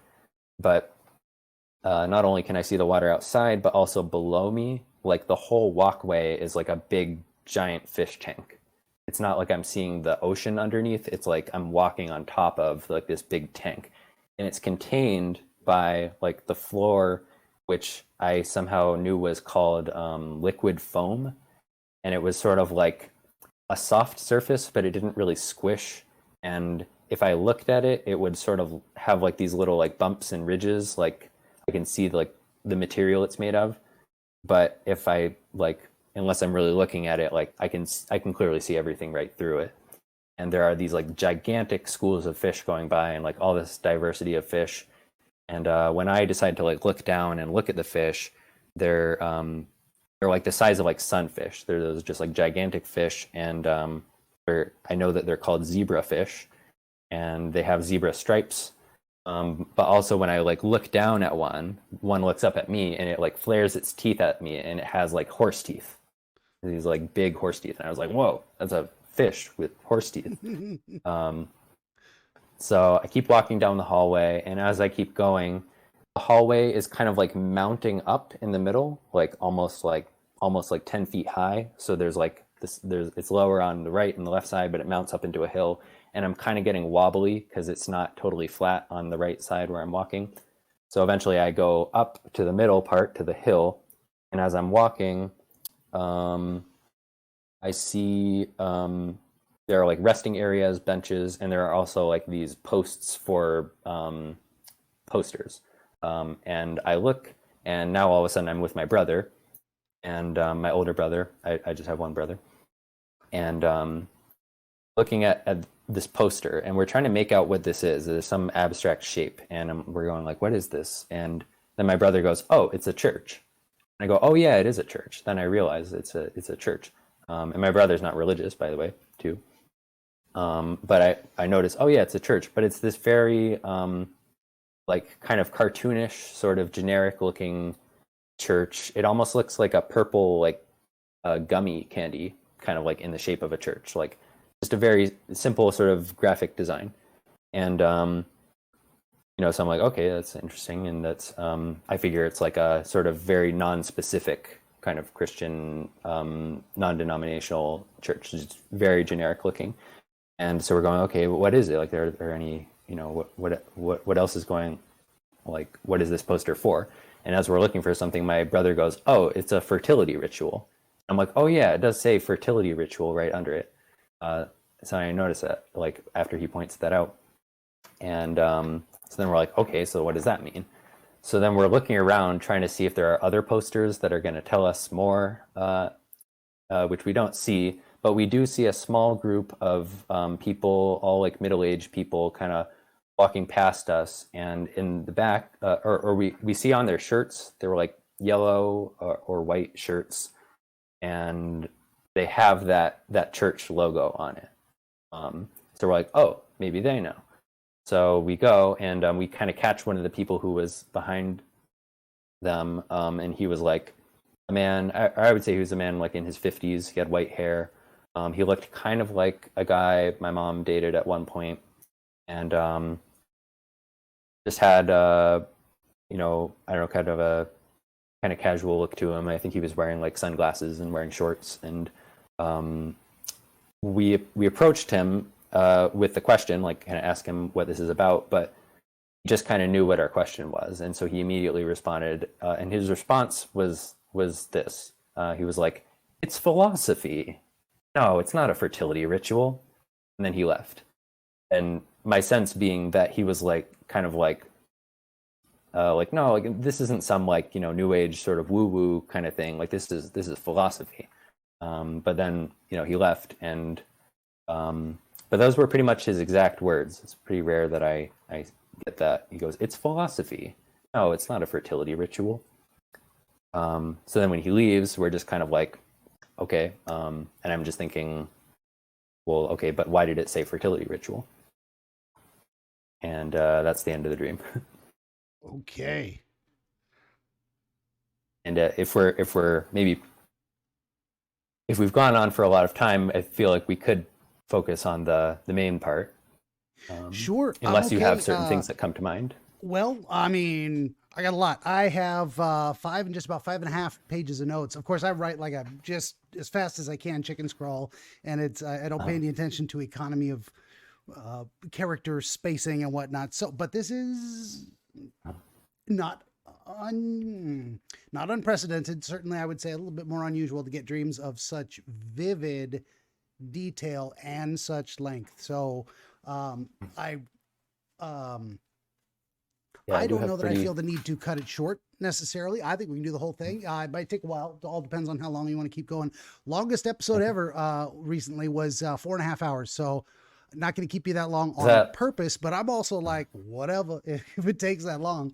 I would appreciate the ability to get up and stretch my legs. I didn't realize I needed to stand up, move around for a minute. Do you want to take a quick break and like 5-10 minutes tops, grab a fresh cup of water or something? Actually, that would be good. Yeah. So I'm going to make a note of the time. I'll do it. Edit. Yeah. I need to get some water too. I also needed some. Yeah. Got to turn off my air conditioner in here while we're recording. Otherwise it's just in the background. It's awful. When do we come back? 1:30, 2:30-ish. I'm getting better. Talking about process, this learning to do this has been a whole process of like, I need to be able to record. I need to be able to record 2 people. I need to adjust the audio levels. How do I do all this? And now I'm finally getting down to where I'm like starting to note some timestamps in terms of when to, because otherwise I'm like, God, I got to scroll through 4 hours of video to find that spot where we took a break. Fuck. When was that? I don't remember. Oh, kick my shoes off too. No shoes. No shoes for the moment. Let me keep my dauber here too. Oh. Okay. Shoeless. Yeah. Go ahead. Oh, I just said I'm shoeless too. Wonderful. Yes. And I am the wizard of no pants. I do not take myself, I take this process seriously. I take giving you a good answer seriously. I do not take myself seriously. I couldn't, I don't think I could do this if I did. Like, this guy thinks he's a wizard. Yeah. Like literally, but metaphorically, but yeah. So Actually, exactly. Okay. So, without, imposed time limit, I'm good to just do whatever. And if it, we go as long as you still got questions or we got relevant things to discuss. Ish. So my typical process is to go back through it in minute detail, but I think you gave me so much and I'm not sure I'm going to have a lot of need for that necessarily. But then again, I'm going to follow my process kind of. Especially the first two parts, I feel like we can breeze through. Yeah, I think so. And that's I had some thoughts while I was walking around, stretching my legs. The idea of your placement in your college process. So you're a divinity student now. Were you at the time? No, I was going for a philosophy bachelor's degree.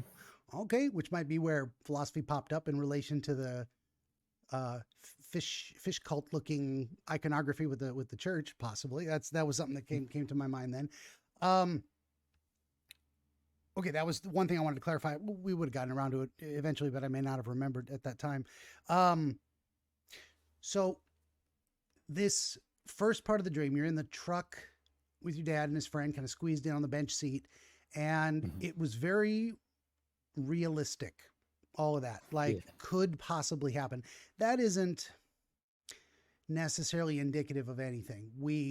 Our impossible dreams are as real as our possible dreams, but sometimes the framework we put it in is definitely meant to capture the essence of kind of the angle we're considering something from. So this is very much, we've got iconography of family, friends, business, success, accomplishments, and that kind of thing. And also being a part of the group, participation. And you did mention the idea of this is something you're not entirely comfortable with in real life, or maybe were even less so at the time. Are you more comfortable with that now in terms of, I can kind of speak up more? I'm like over the years, ever so gradually sort of getting better at it. Gotcha. And would you say that's drastically improved or noticeably improved over the last couple of years since this? It's still very difficult for me. Group conversations are very difficult for me. Gotcha. Okay. So not a drastic improvement since the dream happened. So what does that mean? Significant improvement, but also because of such very significant difficulty I've had with it, it's sort of like I see myself making progress, but it's like, wow, there's still so much more to kind of go, I guess. Yeah. Your capacity has increased by 100%, but it was still a very small percent to begin with. So yeah, it's gone from 2% to 4%. Fair enough. Trying to just conceptualize that of how that might have changed over time. So you were very much still kind of in it at that time in terms of the expression, the capacity for expressing yourself comfortably. You may have been, I'm looking at that in terms of, is it connected to the rest of the dream? Maybe. Sometimes these things do very much go in hard edits that are connected with scene change. I put a little, delta sign of like, now I'm somewhere else. And sometimes like the end of one thought, which inspires the next. So there's a good chance they might be related. If they are, and we go from that premise, which why not? There are certain, I think, foundational personality traits that are expressed by that. There's a respect for your dad's accomplishment. He's got a business, and his people like him. He has friends. There's a worthy element to him of a role model in that regard. And you depicted yourself venturing to speak up, to join the socialization. You saw the appealing nature of their jovial, friendly, positive communication, and you felt capable, or you depicted yourself as capable of contributing. And then that nagging part of your brain kicked in, and even though you were welcome to it, they didn't look at you and go, shut up, Yeah. but they did call attention to it in a way that's like, uh-oh, this is exactly what I was afraid would happen, even if everything worked out okay. Mhm. So there might be something to that of just pinning yourself to a certain behavior pattern that you recognize as typical of yourself at the very beginning of the dream, the sequence of dreams to follow. Almost like that may have been the beginning of the thought stream of consciousness thoughts that flowed, or your mind may have said very specifically, start here to consider the rest of it, see where you've come from, see what's typical for you, and then now we're going to flow from those thoughts of a lot of times there's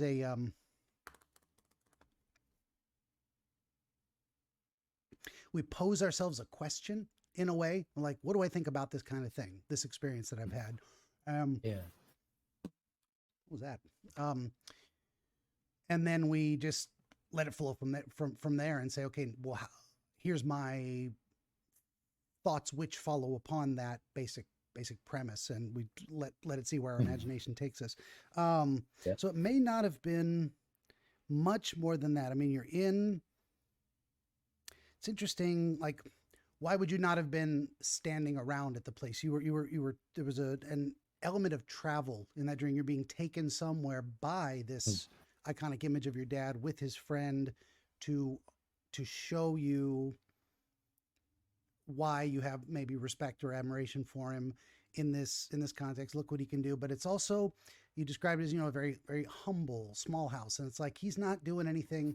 He's doing something that's important and praiseworthy. But it's not grand. It's not, he didn't take you to, you didn't imagine him as a, tycoon who took you to his skyscraper and hundreds of employees and whatnot. You didn't aggrandize it.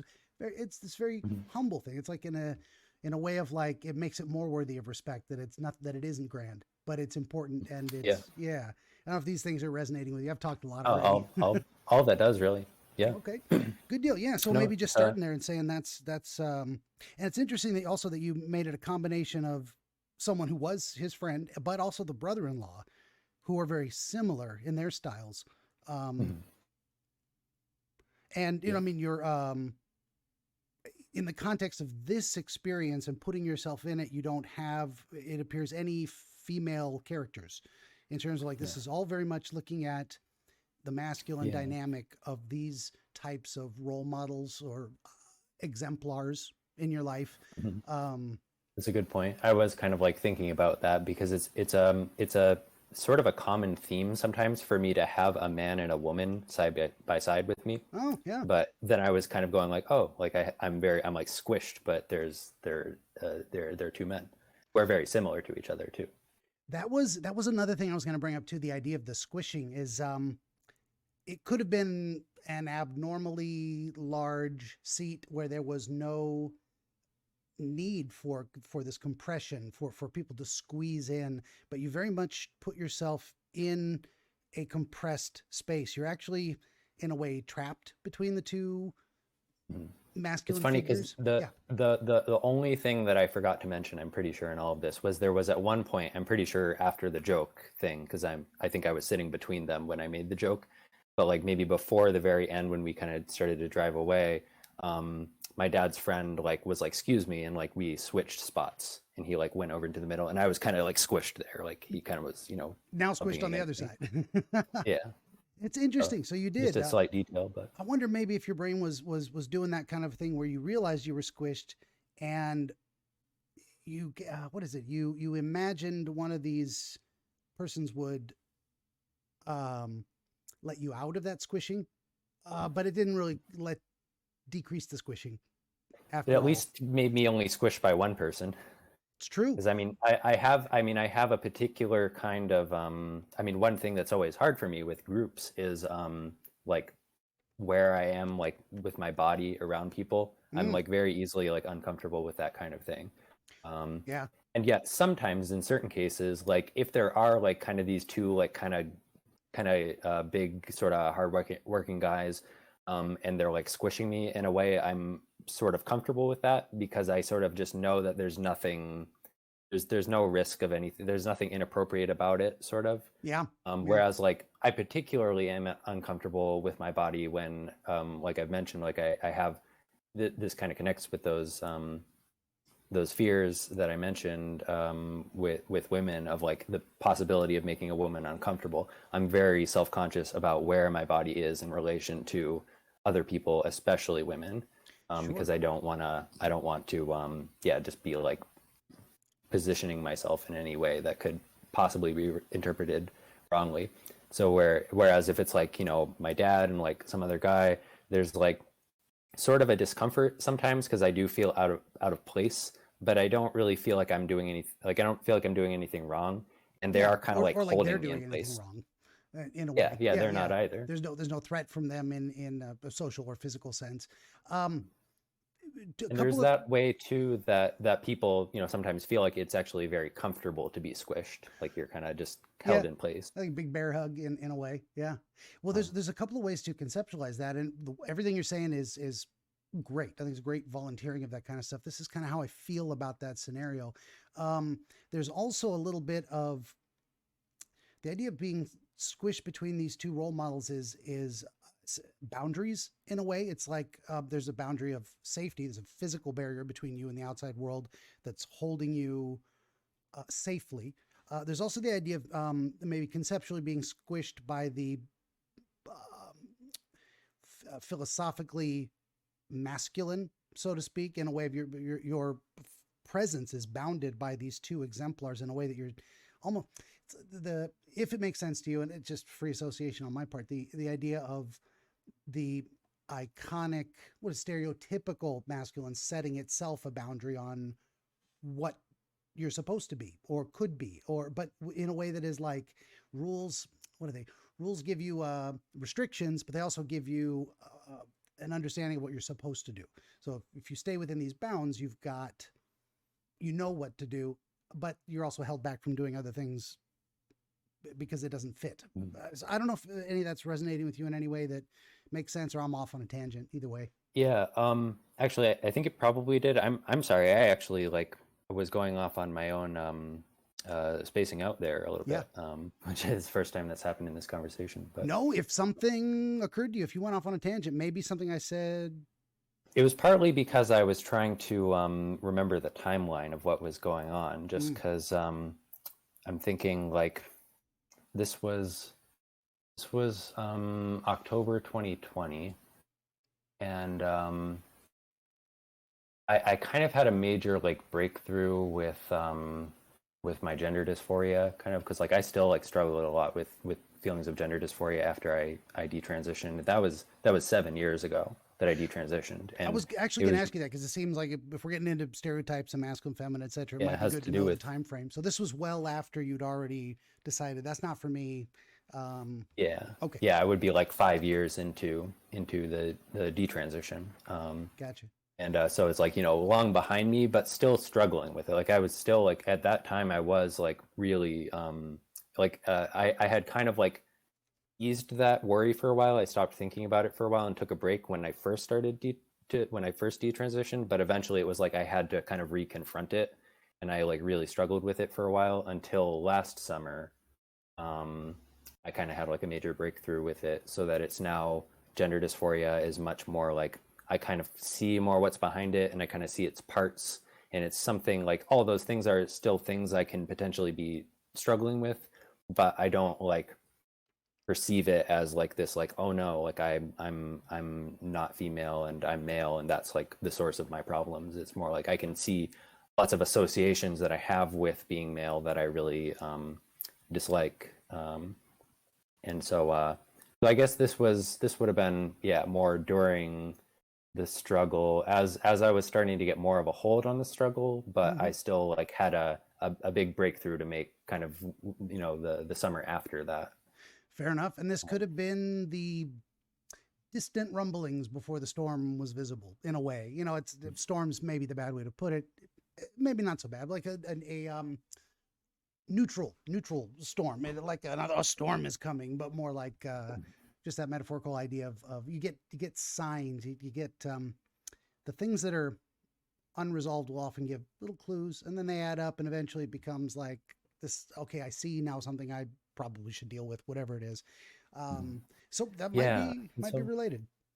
Yeah, and In so that I think regard. I think something like that I have been kind of learning is like, I mean, I think a lot of times people sort of expect that, like, oh, when you sort of overcame gender dysphoria, well, some people will think that it's like, oh, then you like totally accepted that you're a man and now you're going Right. to be all manly, and other people think that it's like, oh, you're just going to accept that you're a very feminine man, and like I've found kind of aspects of both of them, but I do find overall, just like being that I am a man, and I'm male, like. I find that like I am actually pretty naturally overall masculine. Like I had a very hard time kind of like working in my feminine kind of personality too. So like I own that, like that I have that, but it does seem like it was more like that I was struggling with those, and so it sort of felt like more it sort of felt like I was denied the femininity, and so I really needed that, and the Yeah. masculinity was like this dangerous sort of thing. It's also just boring. It's just every man is like that. So Yeah. it was sort of like I didn't realize that like overall like I am actually much more comfortable kind of presenting as masculine and seeing, you know, my personality as largely masculine, but I Sure. kind of saw masculinity as a bad thing in a lot of ways. There's a lot And of I that wrapped think, up in the whole issue. Yeah. Of people that want to yeah. reject something because it is perceived by them for whatever reason as undesirable. And that can Mhm. happen.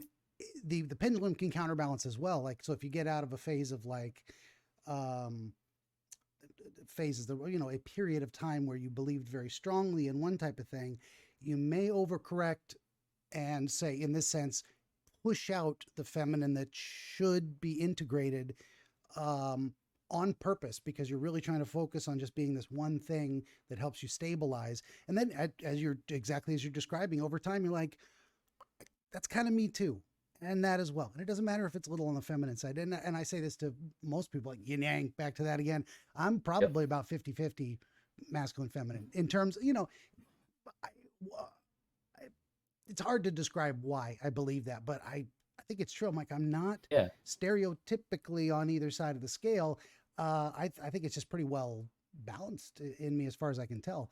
Um, Yeah. Yeah, it's not always how would something how would I prove that that? I don't know. shows as, yeah, no, it's not, yeah, not necessarily something that like shows, you know, immediately. And yeah, I think the fact that like, you know, femininity doesn't necessarily come across very naturally through me, just because I'm a man, and masculinity is something that kind of is derived from men. Not that women can't be masculine, but like the Yeah, the notion seems to be kind of derived from, you know, men. So it's like, you know, just much more like I can be much more casual when I'm coming across as masculine, but I don't feel like that necessarily means that all of my personality, or that necessarily is reflective of how masculine my personality is.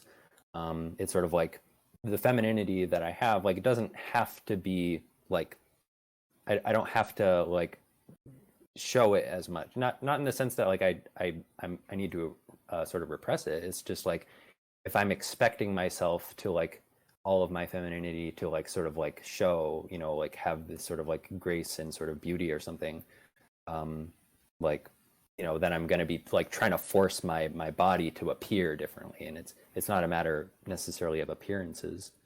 for sure. Um, Yeah, but I and guess like, that's the same thing with me too in terms of like I don't force myself to express any particular thing. Like I've never been one of the stereotypical things is, sports and football and what. I never cared for that kind of stuff. I'd rather watch documentaries, murder mysteries, whatever. So there's a stereotypically feminine thing. That's a funny thing too, is like there's in the broader debate, not to get, well, because it's relevant to the topic, but I spent a lot of time thinking about this over the past few years because it's become more prevalent to see it discussed and to have questions about how to resolve it. Is I believe personally, the only thing that makes sense to me, that gender is sex is gender.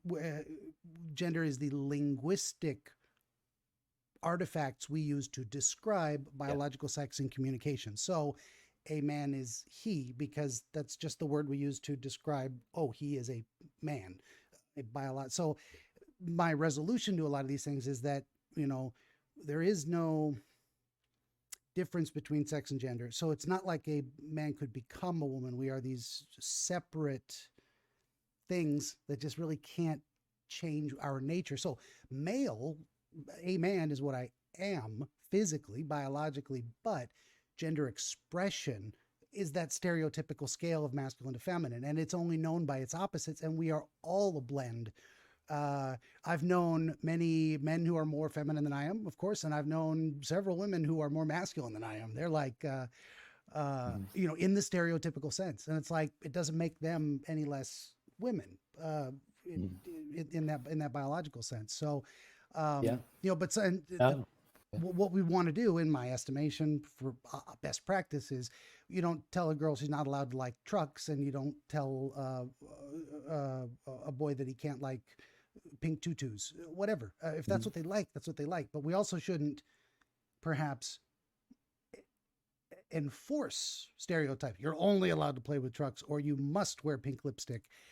Yeah, you have to go to the other side to transition in order to whatever your thing is. I mean, open those options. The meme on the internet is we're what is the trans issue is tomboy erasure. We're gonna lose our cute tomboys because they're all gonna be told they're boys, and they can just be a girl that likes mud womping in her 4x4. That's fine. She can be a girl. Yeah. So tomboys are awesome. Yeah, exactly. Yeah, I mean, I think I agree with a lot of that, like especially when it comes to that like boys don't have to be enforced to do specific things, or women, girls don't need to be enforced to do these specific things.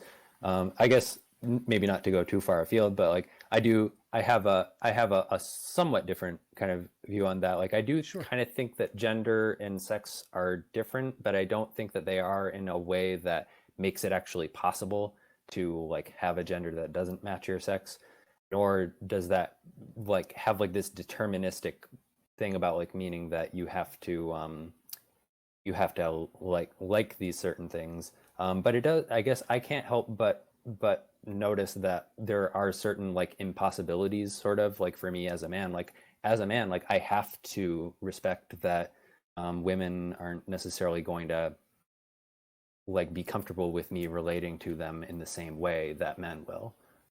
Like that, just things like this kind of come up. Like maybe I'm sort of repeating that sort of same point that I made earlier, but it's like I keep kind of encountering that, and so I think like whether or not that, I don't know that that's all how different that is from what you're saying. Sure. But and primarily to part of it was to give you my perspective, so you might know where I'm coming from on associations I might make, but also to elicit from you exactly this kind of stuff where it's in terms of dreams and in terms of helping you best understand your own experience, whatever. It doesn't matter what I believe. So understanding your perspective is primary, because that's where your thoughts come from, and they don't flow out of my head. So it's a hard thing to describe, and so I guess but I think that that's probably enough to sort of get across like what that makes me think of now in this dream, like which I really didn't think about, was this whole thing about kind of being squished. Is like there is maybe an element of sort of like, oh, like masculinity is restrictive, and I think that that's sort of like what I really like struggled with for a long time, and like to some extent like I still do. I think you don't have to feel like you have great sort of gender identity struggles to feel like there can be things that are very restrictive about being a man. But also I'm noticing that there is something very comfortable about it too. It's sort of like I do kind of accept that I have these restrictions, and that part of that is actually very comfortable for me, because I can just kind of like be kind of held in place, sort of like I don't have to be like constantly thinking about how I'm going to behave. I'm just going to behave how I do. And that's the most important thing, I think, is that whatever comes naturally to you, whatever that is, and don't worry about the rest of it. It's not hurting anybody. I don't care. And so it's sort of like I'm kind of being like almost, again, not like forced, but in a certain sense like forced into place in this social situation with my Mm-hmm. dad. And like I said, like I have a kind of a difficult relationship with my dad, just in that like you know, I won't go into like too much. It's just, you know, something that I have been over, you know, a lot, and I've talked with him about it. But like, you know, I feel a significant amount of discomfort with him, but I also sort of feel comfortable, like just kind of like it's. I guess it's because I'm used to sort of being around him, Mm, but it's sort of like I don't really join in the things that he does. gotcha. So here I'm kind of like held in place to participate in what's going on, but I'm sort of just listening as I usually do in social situations, but then I kind of venture to join in it. So it's like I'm feeling the restriction of like also my own self-imposed like no, I don't join in on the jokes, even though these guys are really funny, like especially like my dad's friend, like, you know, he's usually a really like funny person. Um, And open to it and welcoming of your participation. In yeah, that and so I sense, think like they didn't shut sometimes. it down or make fun of you. Yeah, and I guess like the one way that I did feel made fun of though is that it was sort of like, you know, you're the quiet, you know, guy who like never says anything, and now you've made a joke. It's like the fact that they had to point that out, like I did feel teased. Like, Yeah. and that happens. I always do feel a little bit teased. But I at the same time I knew that their intention is to sort of like, you know, like they want more of that. They're like, yeah, like start making more jokes, like just, Yeah. you know, join in. That very much But for some reason relates that's very embarrassing to me. for sure. And that very much also me too. That kind of embarrassing social I feel you. Um, interesting as well that that's also a bit of a masculine stereotype, the idea of showing camaraderie by teasing. That's not necessarily a Yeah, yeah. typically female, and I think women have their own style of doing Mm. that, um, but that's more typically masculine, of like, you know, you're part of the group if they stop being so rigidly formal and start giving you a silly nickname that's a little Mhm, goofy because you did something stupid once and you made everybody laugh and they're never going to let you forget it, but you're one of us now. mhm, That's mhm. very much a stereotypically masculine thing, so that might have been another component of it.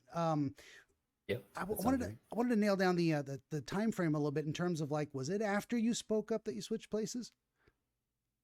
Yeah, I think it was after I spoke up that we switched What do you places. think about that idea? You were unsquished from the middle Mm, now to the outside. mm, You were pushed outside yeah, this group bounding. I don't know if that brings anything to mind. It seems significant, but yeah. No, it does. It doesn't really bring anything to mind, but it does make sense. It would sound like there would be something there. yeah, there was something where I wonder if this is how you imagine someone might respond to your discomfort by getting you out of the squish position and saying, "Well, here, let me give you more room." You were, but Because the it didn't weird thing work because is, you were still squished. yeah, and I mean, and also the weird thing is too, like, because on the one hand, like, it does kind of seem like being squished by one person seems more comfortable than being squished by two people. But Okay. it's like that's comfortable in one sense. It's comfortable in that it will, because the main thing is that that put me at the very far end of the social thing, so it actually kind of distanced me. Yeah. Um, Or in a way, you distanced yourself. You imagined yeah. that would be the outcome, perhaps, Mm, of speaking up, as it breaks the mm, group dynamic in a way that pushes you further outside when you were trying to be in. Bring me in. yeah. Well, and what's yeah funny about that too is like when I was squished by two people, it was sort of like physically more comfortable than being squished like into a car because it's like hard, you know, Yeah. thing. But it's so like it's a little more socially uncomfortable being squished between them. Like it's socially uncomfortable, but it's more physically comfortable because they're like human Yeah. bodies that are not so like there's a little bit of, you know, they're not so hard. Yeah. But I'm more comfortable socially maybe over here, but physically not so comfortable. It's interesting too, because sometimes we look at a situation just in real life, examining it and going, well, damn it, there's no good answer. I gotta, it's kind of going to be Yeah, awkward or uncomfortable or right. I unpleasant have to get one out way. of my comfort zone. Well, one way or another, whatever we do, speak up, and you might get teased and feel the center of attention uncomfortably. Stay silent. You don't express yourself. No good answer. Neither one is Mhm. acceptable entirely. Neither one is perfect ever. So that might have been part of that broader context as well. Is like, well, I'm kind of damned if I do, but it was a natural Yeah. action, and I tried it, and it didn't hurt. A little Mhm. uncomfortable. You might have been just examining that Yeah. general interactive social style and who to model yourself after.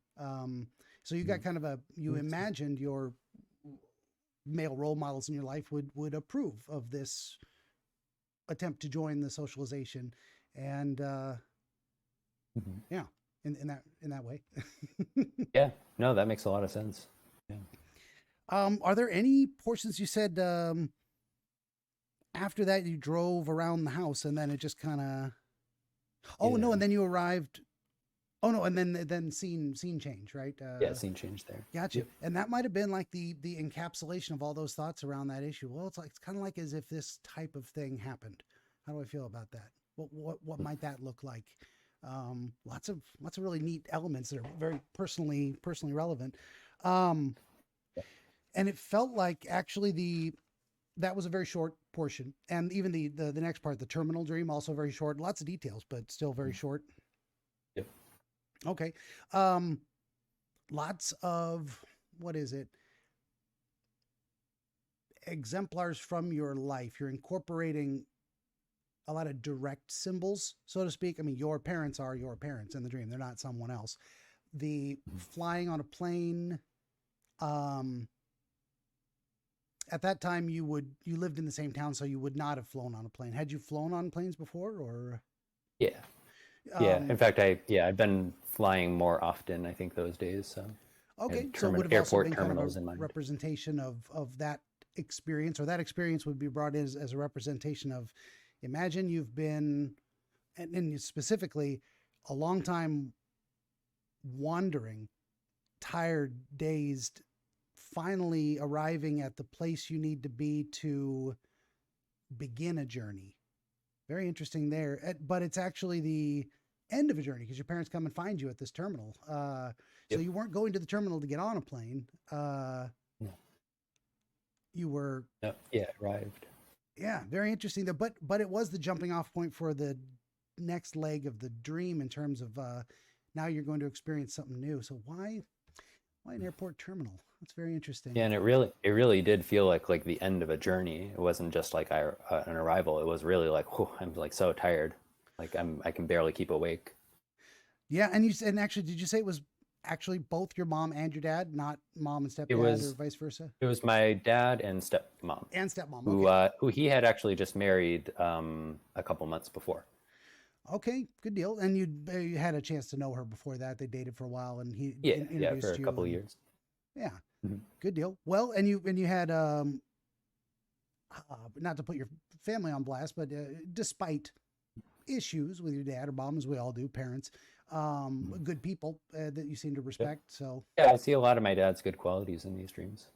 Yeah, good deal. And your stepmom too, as far as like she's not the wicked stepmother. She's very much a good person. She's very nice. Okay, good deal. I mean, that would not to put her on blast, but that might be relevant to the dream. I could always cut that out if we had to.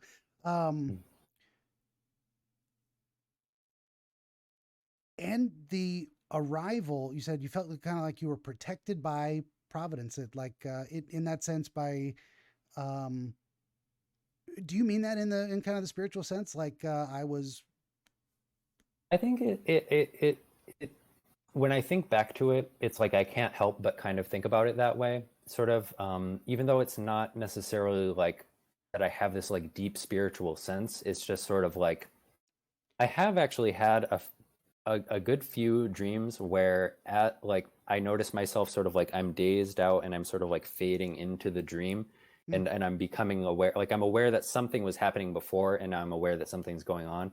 And like leading up to that, I like felt like I was like in prayer. I was like communicating with God.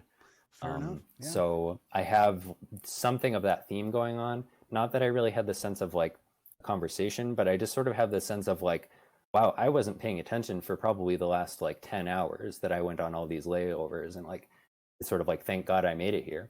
Sort of like, fair enough. I sort of had this feeling of like, I could have totally just missed my flight because like, apparently I just automatically knew where to go or something.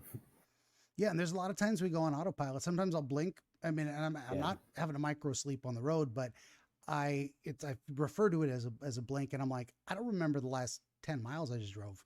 It just kind of happened on autopilot, and nothing brought my attention. Nothing went wrong to bring my attention to what I was doing. I was off in my thoughts while I'm doing this thing and staying in my lane. But I was likening it to when you said that, I had a remembrance of a uh, something from my past that I would call one of those things that make you question, was I put here for a reason type of things. Very spiritual sense from the experience. I used to go rafting on the Rogue River down in Southern Oregon. My much younger days, when I probably should have been wearing a life vest and not drinking alcohol in the hot sun for 8 hours. But I had just a little kayaky type of thing, a one man Tahiti, I used to call them.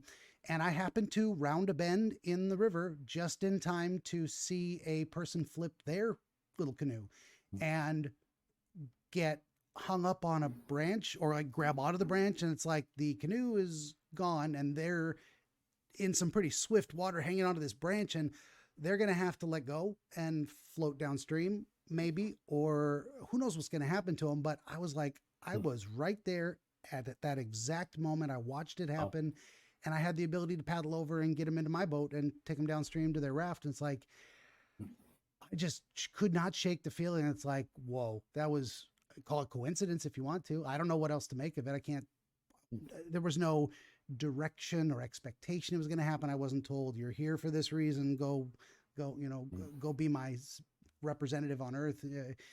Nothing I could just happened before you knew it. Other than that feeling of like, whoa, if I wasn't here, how was I here at this exact moment to do this thing? It blew my mind at that time. Ever since then, I've been like, well, I'll keep my eyes open. I don't know what to make of that. That was a long time ago, but there is something of that kind of feeling. It's just a certain kind of feeling. Yeah. And well, that's what came to mind when you said, protected by providence. Of this. There's been other circumstances where fraction of an inch, it would have made the difference between a horrible car crash or something. Why didn't that happen to me? What protected me? What circumstance, coincidence, anything else could have gone wrong and it would have been a disaster, but it wasn't. How did that happen? I get those feelings as well from that type of experience. That, and I would say it's like providential. It's like, I didn't make that happen. It just happened. Why did it happen? I don't know. Providence. This is as good an answer as anything else. So you may have been having that kind of experience of like, I've been delivered through no effort of my own necessarily. Like, I didn't do this. It was kind of given to me like a gift. What is it? Yeah, like anything could have gone wrong, but it didn't. Yeah. So in your, in almost a way, there's a gratefulness to it of like, is that kind of how you might also describe it, of like, thank God you were watching out for me, that kind of thing? Yeah, I did. Yeah, it was, like I say, it was very non-dramatic. It was like in the back of my mind, but it was sort of like, oh, whoa, like I'm here now, sort of. Yeah. So that seems to be the kind of starting place of this. You've got icons of travel, long travel, wearying travel, to the point where you're just so exhausted that things are a little fuzzy, the dazed feeling, and that you've been delivered here providentially by you didn't do it all on your own. You walked the path, but the path was made smooth for you. And then it's showing you, you're there to be greeted by family. And they're there to celebrate your accomplishments. Greeting you with very iconic images of, warm smiles and hugs, everything you would expect from that kind of a greeting. And are they normally kind of huggy people and easy to express appreciation, gratitude, or praise? Yeah, I would say, especially in a situation like that, like it again is a very realistic sort of scene. Like, I wouldn't say that they're like, super huggy feely. My stepmom can be, but like when, it would make a lot of sense that if they met me right after I graduated, like that, it sounds exactly like something that my dad would say too. He would happen, like, congratulations, or like, how's it going, college graduate? College grad. Or like giving me that name. And proud of you. Yeah, and you hadn't graduated at that time, so there's an element of aspirational wish fulfillment. Anticipation, anticipation of like, you will, like, almost like this will be your future. You can make it, and they will be proud of you for having succeeded. Or at least if you did, that's how you would expect them to respond. And then you kind of realized, oh yeah, I did it. And there may be something in there as well of, you can tell me if this is the case. Like when I was in college, it seemed like it was never gonna freaking end. Like I never want to do that again. It was so worthwhile and I learned a ton, but man, it was just a slog. It was like climbing up a hill or climbing a mountain. It was like, I can't stop. I haven't reached the summit yet, but you may have been at a time in those college years where you were looking at, is this ever going to end? I'm going numb with the effort involved. Yeah. No, that is true. I still am going through that and am going for my master's Oh and yeah. thinking about a PhD. But I still ask myself that all the time, like, why do I keep doing this? It's Yeah. because That's why I I had to can't stop. really.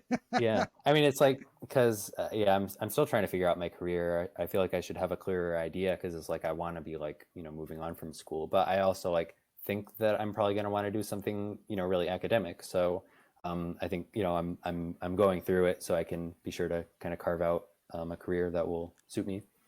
Yeah, for But it's sure. exhausting. Like it's weird. I always get really good grades, but it's just always so painful and exhausting for me. It is. Yeah. Um, I mean, especially to achieve those grades. If you got a good teacher that knows what they're talking about and they expect you to learn it well, and then it's going to take some work to get there, to really absorb everything they want you to know. And then they judge you fairly on that, saying you did it, you put in the mhm. necessary effort. Again, The worthwhile, weird but thing it about it ain't easy. too, Yeah. the weird thing about it too, I guess, like what it seems like now, like thinking about that, like, oh my gosh, I can't believe I arrived here, sort of thing, is that like I mean, it's terrible. I'm one of these kind of people who like I procrastinate a lot. I really don't put in like nearly the most amount of work that I could, but I pay attention in class and like I don't know, I'm good at writing papers. Like I just am. I I've done a lot of studying on my own too. So like I don't know. It's like in some ways like the material is like it comes naturally to me and I like comprehend it, but I Sure. just put it off for so long that it's like I procrastinate. Fair And so enough. it's like simultaneously there's something about it that's a little bit effortless, but there's something about it that's just, grueling and exhausting. For sure. Yeah. And that's a little bit of that humility balance as well. It's like, I think people like you and me in general, our personality types, we're always going to wonder if we did as much as we really should have, even if we did okay and it turned out well and we passed and we got a decent grade. It's like, I could have done more. Maybe I should have done more. Yeah. Maybe I'll regret not learning better, not working harder. Um, and yeah, there's Yeah. always that struggle in terms of I do feel that. being fair with ourselves of like and I had the same thing with kind of philosophy moving into psychology. Like I wanted to be basically Socrates. I'm like, I want to be that guy, and then I realized the only employment opportunities are academia or standing on the street corner yelling at people, which I can do for free. So got Mm. into psychology for a little more of the, I guess, the why of human behavior. That's also fascinating, not the why of everything. um it was That's a little what one of more. my friends said when they'd ask, well, what do you want to do with your philosophy degree? He was like, I'm going to sit in an alley and ask people about the good life. Right. I'm going to become Diogenes. I'm going to sit in the pot and tell Alexander to get the hell out of my light. Hmm. Mm. But I still get to do a hell of a lot of philosophizing, and especially with the why of human behavior. It's fascinating too. But yeah, no, I have the same self doubts in that regard. Yeah, I could have worked harder. I could work harder today. I could have done three things before breakfast, but I just didn't. Should I? I don't know. Hmm. Sometimes I don't want to. I feel like I should read more of different kinds of books or study something additional. I'm like, I just don't want to do that. How much do you have to Yeah. force yourself to do stuff you actually don't want to do? It's hard. Hmm. Maybe I should. Why? Or even to force myself to do things that I do want to do, Yeah. to do that more, reading. And it's good to So I, enhance those natural passions as well. I mean, if you've got something where it's like, this comes easily, so I can do it. But if I put in the extra effort, I'm just going to be good. I'm going to be really good at it. So, mm, yeah. Well, actually, you know what I should say? what's that? I said that there wasn't really a time restriction, but Oh, it is like 7:30 would be, or 1 hour from now would be. I okay. do need to go. So Gotcha. I was thinking at first that was too far away, but I am seeing that this is. We're going into so much This would be a depth pretty that pretty good jet lag. conversation. Yeah, we can stop at any time, and we'll, as long as you feel like you're Sure. getting satisfactory answers, I just keep going until we run Mhm. out of things to talk about, or you say I got to go. That's fine. Uh, Um, okay. Yeah. Yeah. but Even I if we will try to don't speed up because cover I want to all get of to it. the Kraken. That's great stuff Yeah. too. Um, so you got your parents. And this whole experience unfolds where they want to do a little bit of display of celebration, and in a caretaking manner as well, of like, let's show you how much we praise this accomplishment. Interesting. You go to McDonald's. You didn't pick like a. I mean, here in the Pacific Northwest, we'd say you go to McMinimans or some kind of. It's not expensive, but it's nice. It's a nice restaurant. But instead, you went to a McDonald's. Does that have a connection to youth Well, experience? so I guess the idea of that was sort of like, this is not the celebration, but we're gonna have a celebration later, but you're probably too tired. But like you're also probably hungry. Like, do you want to get something just to hold you over in the So that kind of meantime? fast food is um, what is a utilitarian choice of let's get some food Yeah, into you. You had a long it's journey. good enough. Yeah, but they still and then you But yeah, excuse. but then that's true. Afterward, so the feeling that I had, just to jump ahead, like Sure. with the when they had the little cake and the glass of wine for each of us, sort of felt like it was a mini celebration, sort of like, because they just wanted to make sure that like the first thing that we did was a little celebration, but there was going to be like a main thing later, like the Yeah. next day. Yeah, they had to do some token of recognition right off the Yeah. bat. And it's it's interesting that you interesting. It's all interesting, but none of this felt wrong to you. Like you didn't feel unworthy. You felt grateful that they were showing this to you, and but I you did. did at some point take yourself away from it, like I got to go to the bathroom. Um, Well, and I did mention, like, I did sort of have a feeling of like, oh yeah, wait a second, like I did graduate college, didn't I? I felt like I had only just passed another semester. mm, And so I was sort of feeling like this is a bit more celebration than needs to be. But oh yeah, I kind of forgot I did graduate though, so I guess this makes sense. yeah, and the idea of graduating can even be it can be framed by your brain in the sense of an icon of like this is as if one has graduated. You have a because we graduate to a lot of things. We graduate in school; it's the most common thing, but we also, move up levels in life, video game style, in other ways. We get acquire new skills, and it is considered a kind of where the term comes from, graduated cylinder. Every time you add water to the tube, it becomes a new gradient. And that's kind of how we think of knowledge and adding things and accomplishing skills is moving up this measurable, some kind of measurable by some kind of device type of thing. So it Mhm. could not have, it could have been being represented in your mind that way, but it could be related to something else that you felt you had in real life graduated from. You've achieved some new level that would be approved of by your parents, dad and stepmom, and that they would want to show you that they recognize your accomplishment.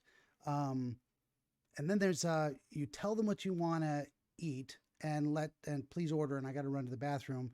And this is where you Mhm. encounter some, well, say iconic imagery of the high school bully type of thing, like Mhm. someone, the tough guy, the tough kids hanging out in the bathroom, and they're just kind of jerks, and they're going to mess with anyone that comes in. And there's very Oh, much kind of a boss and his minions type of thing, and they're all yeah. very kind of like almost carbon copy minions. Like it doesn't even matter who they Yeah. are; they're just there to represent that this guy has a gang, a Mhm. following, um, and what was I going to say there? Interesting. You put them in the denim jacket, ripped sleeves type of things, and I don't know if that stands out to you as a particular type of imagery from movies, real life. I mean, Yeah, it looks like a very movie like thing. Definitely doesn't match real life. Like I always felt like when I've watched like high school movies or something and there's that kind of thing, it just always was like, apparently people have that experience. Like my school was, there were some like kind of mean kids, but there wasn't like a lot of really overt bullying. And usually like that kind of style would sort of be like, oh, like why are you trying to be so cool? Like sort of like it is very yeah, like sort of stereotypical movie like.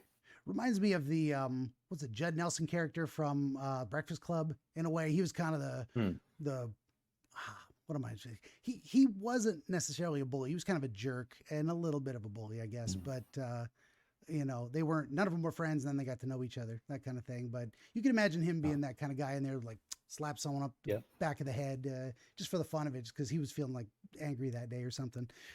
Anyway, Mhm. the there's a celebration of academic success, and but then there's a challenge of a social nature that you excuse Mhm. yourself to confront in a way. Like you've got to, it's like you're still on a journey and now you've got to deal with this iconic representation of something that makes you very uncomfortable, that you have a hard time with in general. It's like, how do I deal with, in a way, my struggles aren't over. I haven't conquered everything I possibly could in life. So here I'm going to put myself in this iconic bathroom bully situation. Mhm. Yeah, And well, you know what I think that immediately sort of brings to mind is yeah, that, well, because I was already thinking before, as you were talking about that, because there is sort of a feeling of like, not, I wouldn't maybe go so far as to say unworthiness, but sort of like, I didn't really do anything like that worthy of celebration, but like, I'm not going to deny them, the celebration. This is very nice of them. Like I said, sort of just felt like I passed another semester. And to yeah, be perfectly honest, when I graduated college, I did sort of feel that way.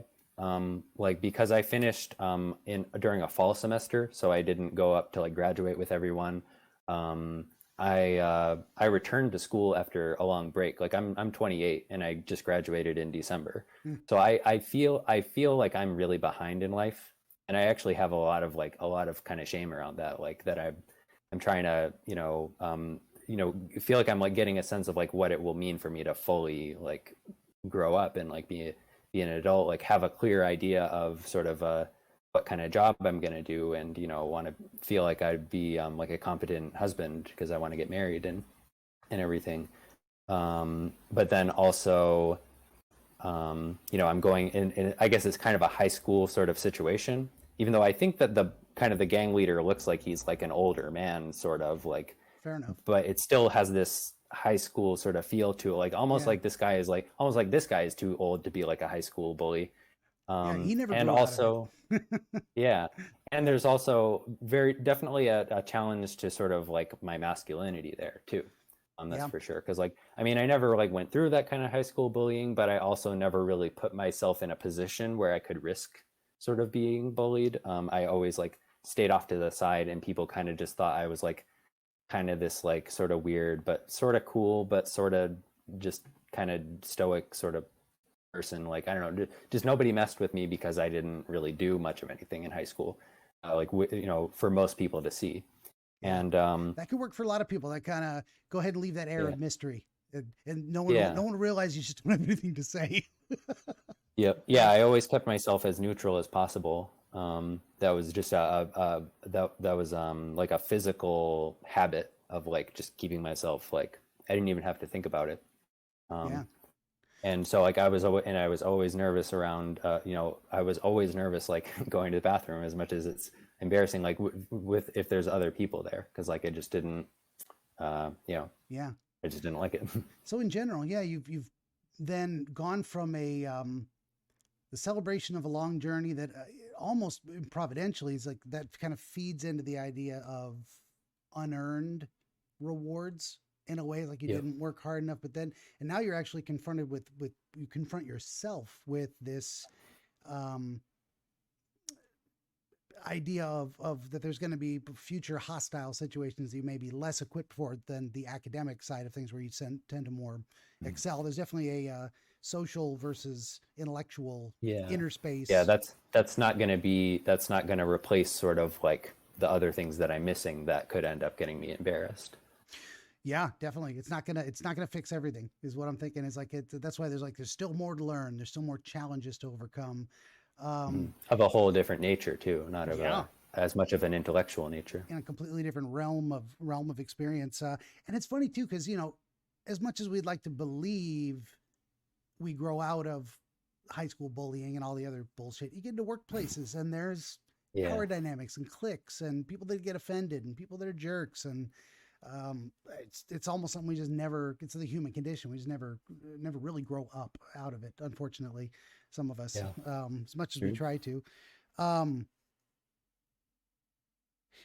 you put into this boss man's expression, hey, if you're too scared to go, just get out of here because I gotta go. So it's like you're in the way of Yeah. other people accomplishing what they Mhm. did. And it's interesting that it's the dynamic of a bathroom is you're there for a physical need. It's not like you're not there because you're just Mm. hanging out. You got something to do. It's something you need to do.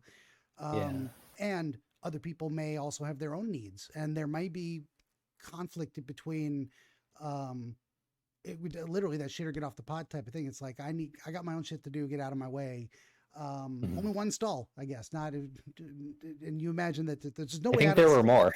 There I think there were more stalls. Fair but enough. Yeah. So this might I have just, even been imagining someone's picking a fight in a way. It's like they don't have to do this. It's I very guess I kind of unfair. assumed there were people in the other ones, but like Maybe so. Yeah. I didn't really know. Yeah. Fair enough. So you may have even legitimized his perspective. Like he's got a point. I need to finish up what I'm doing, but Yeah. he wasn't giving you the respect, the space to get it done. Whatever and all you need to do is blow your nose. Fair enough. You didn't want to be around people. There might be something in there in terms of like you didn't really need a stall for that. You kind of hid in there to get away from them, which you could have just blown your nose Yeah. outside and toughed You know, it out.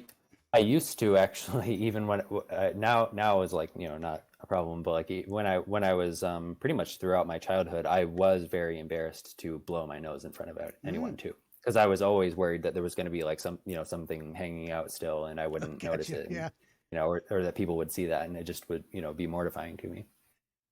Okay, so there's a lot of maybe discrete elements of showing you how you're conceptualizing your social anxiety broadly in this encounter, and that someone's And I would gonna, even say still that I prefer, if like sometimes I will still do that. Like I would prefer to be out of the way, but like it's not as much of an anxiety. Like if I'm blowing my nose. fair enough, yeah. And then to show yourself that now imagine this person is going to impose. They're going to get demanding. They're going to rip the door off, and then that brings you face to face with your problems, so to speak, with nothing but a thin tissue between. That stood out to me too. It's like there's nothing Yeah. separating you from this, but a barrier that is almost immaterial. You're gonna have to confront this, but you still kept it there. You still, at least I have something. Something's better than nothing. Yeah, it feels very much like a centerpiece to the dream, because I do often notice that my my dreams are symmetrical. So I mean, you have the like, being, outside, in the terminal at McDonald's, then you have going to the bathroom, and then you have back to McDonald's. So and then like this kind of climactic piece, it's sort of his face and my face and a tissue between us. Yeah, And it's yeah. it's this white object, this sort of soft sort of tissue thing. So it seems like a kind of even visually kind of a centerpiece. For sure. And there's a Even lot though of it's a ways to very understand that. kind of worthless sort of object, or sort of just something disposable. Yeah, and something flimsy is where I went with it. It's like it's not much of a barrier at all. Yeah. Maybe better than nothing. It's like the idea of an ineffective barrier that it's like a security blanket in a way. You're covered. You're protected by at least the blocking that visibility. It's also brought to my mind a like white flag of surrender type of thing of backing down from the situation of like, fine, I'll let him have it. I'm going to walk away. And then he goes in to do his thing. And you go back out.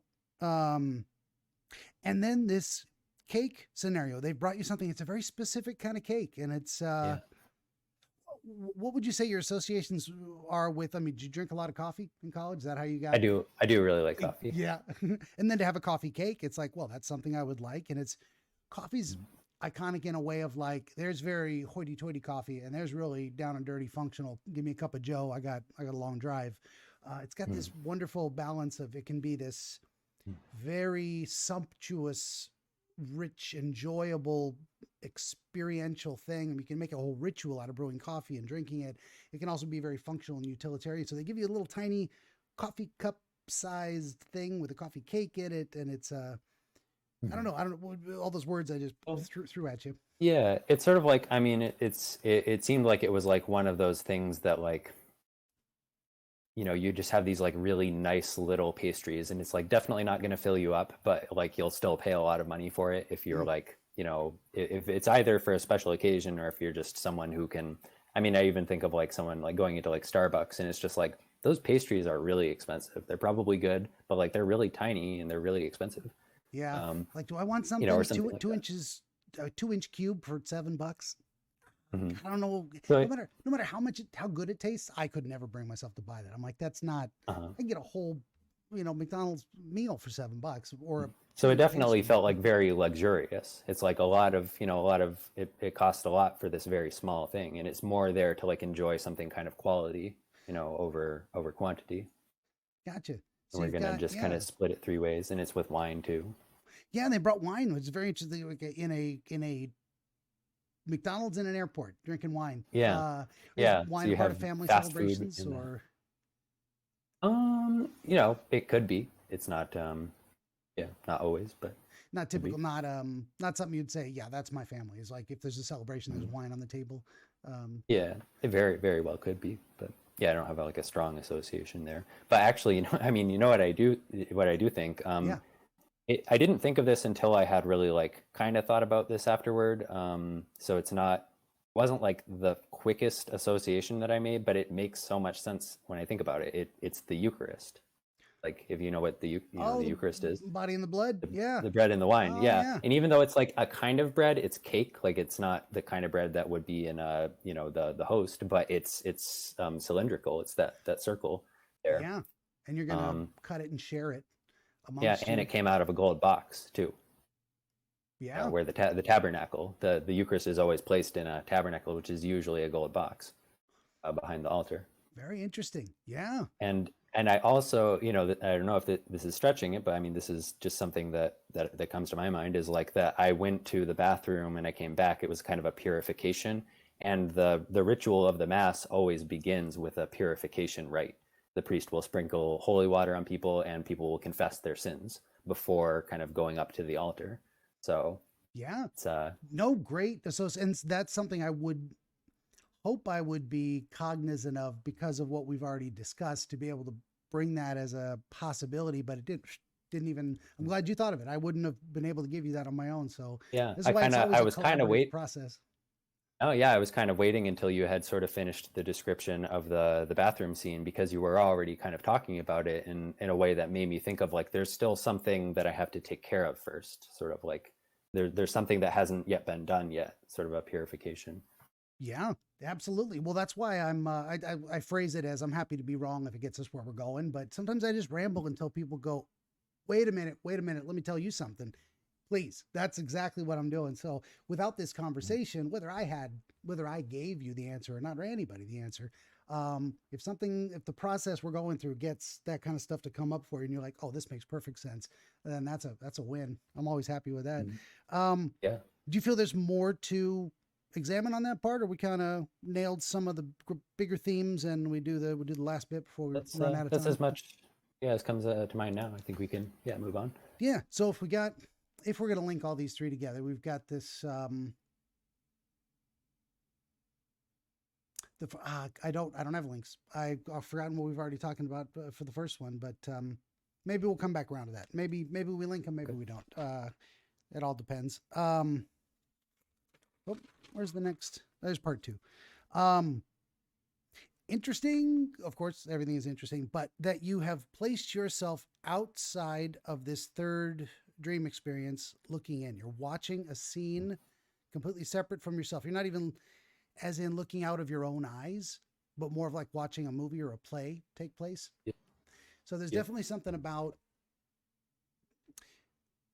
in those circumstances, it seems to me that we're examining not an experience, but an objective idea, something we're holding out apart from ourselves and observing.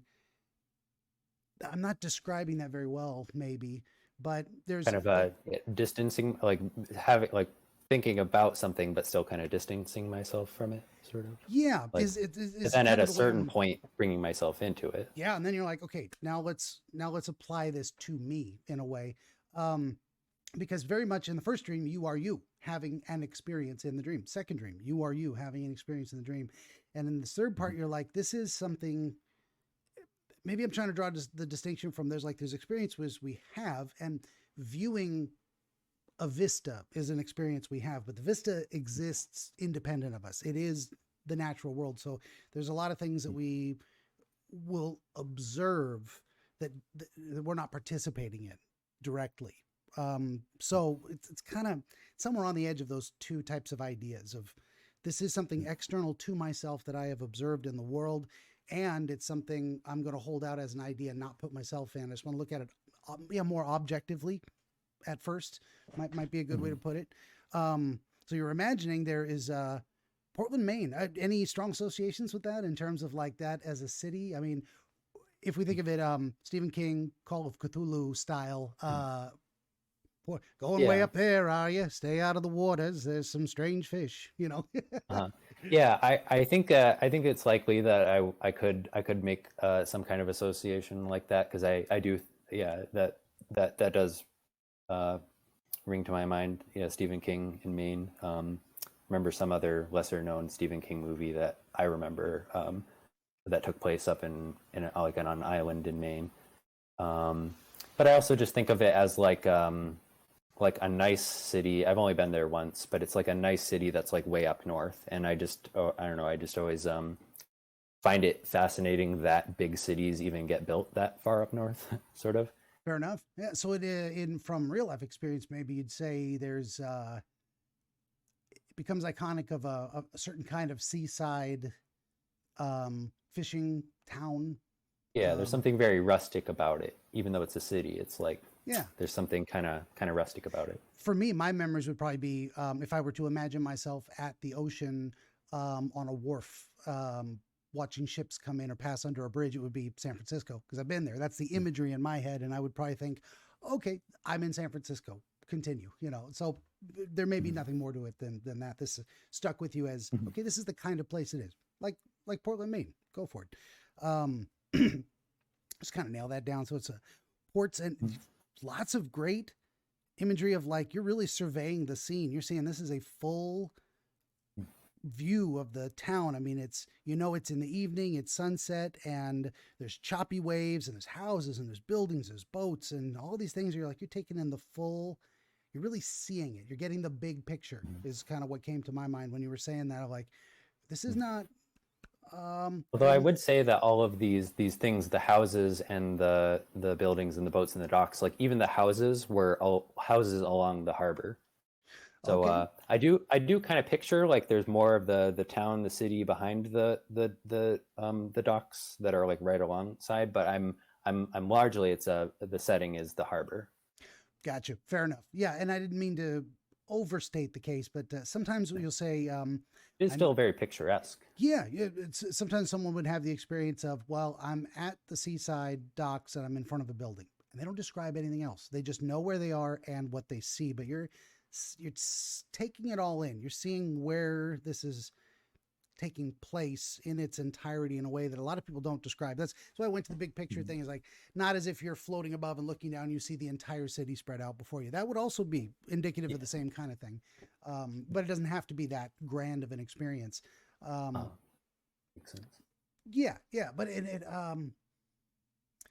what is it? Big picture style. I go to that idea in my mind because it's kind of taking it all in, seeing everything around you without leaving anything out in a way. And you don't get into minute detail, but the number of things your brain chose to say, this and this and this and this and this and this and this, all here. You notice all of it. Something seems relevant in there, but yeah, it seems like I was likely sort of sitting, at this picture for a good while before kind of the Kraken came.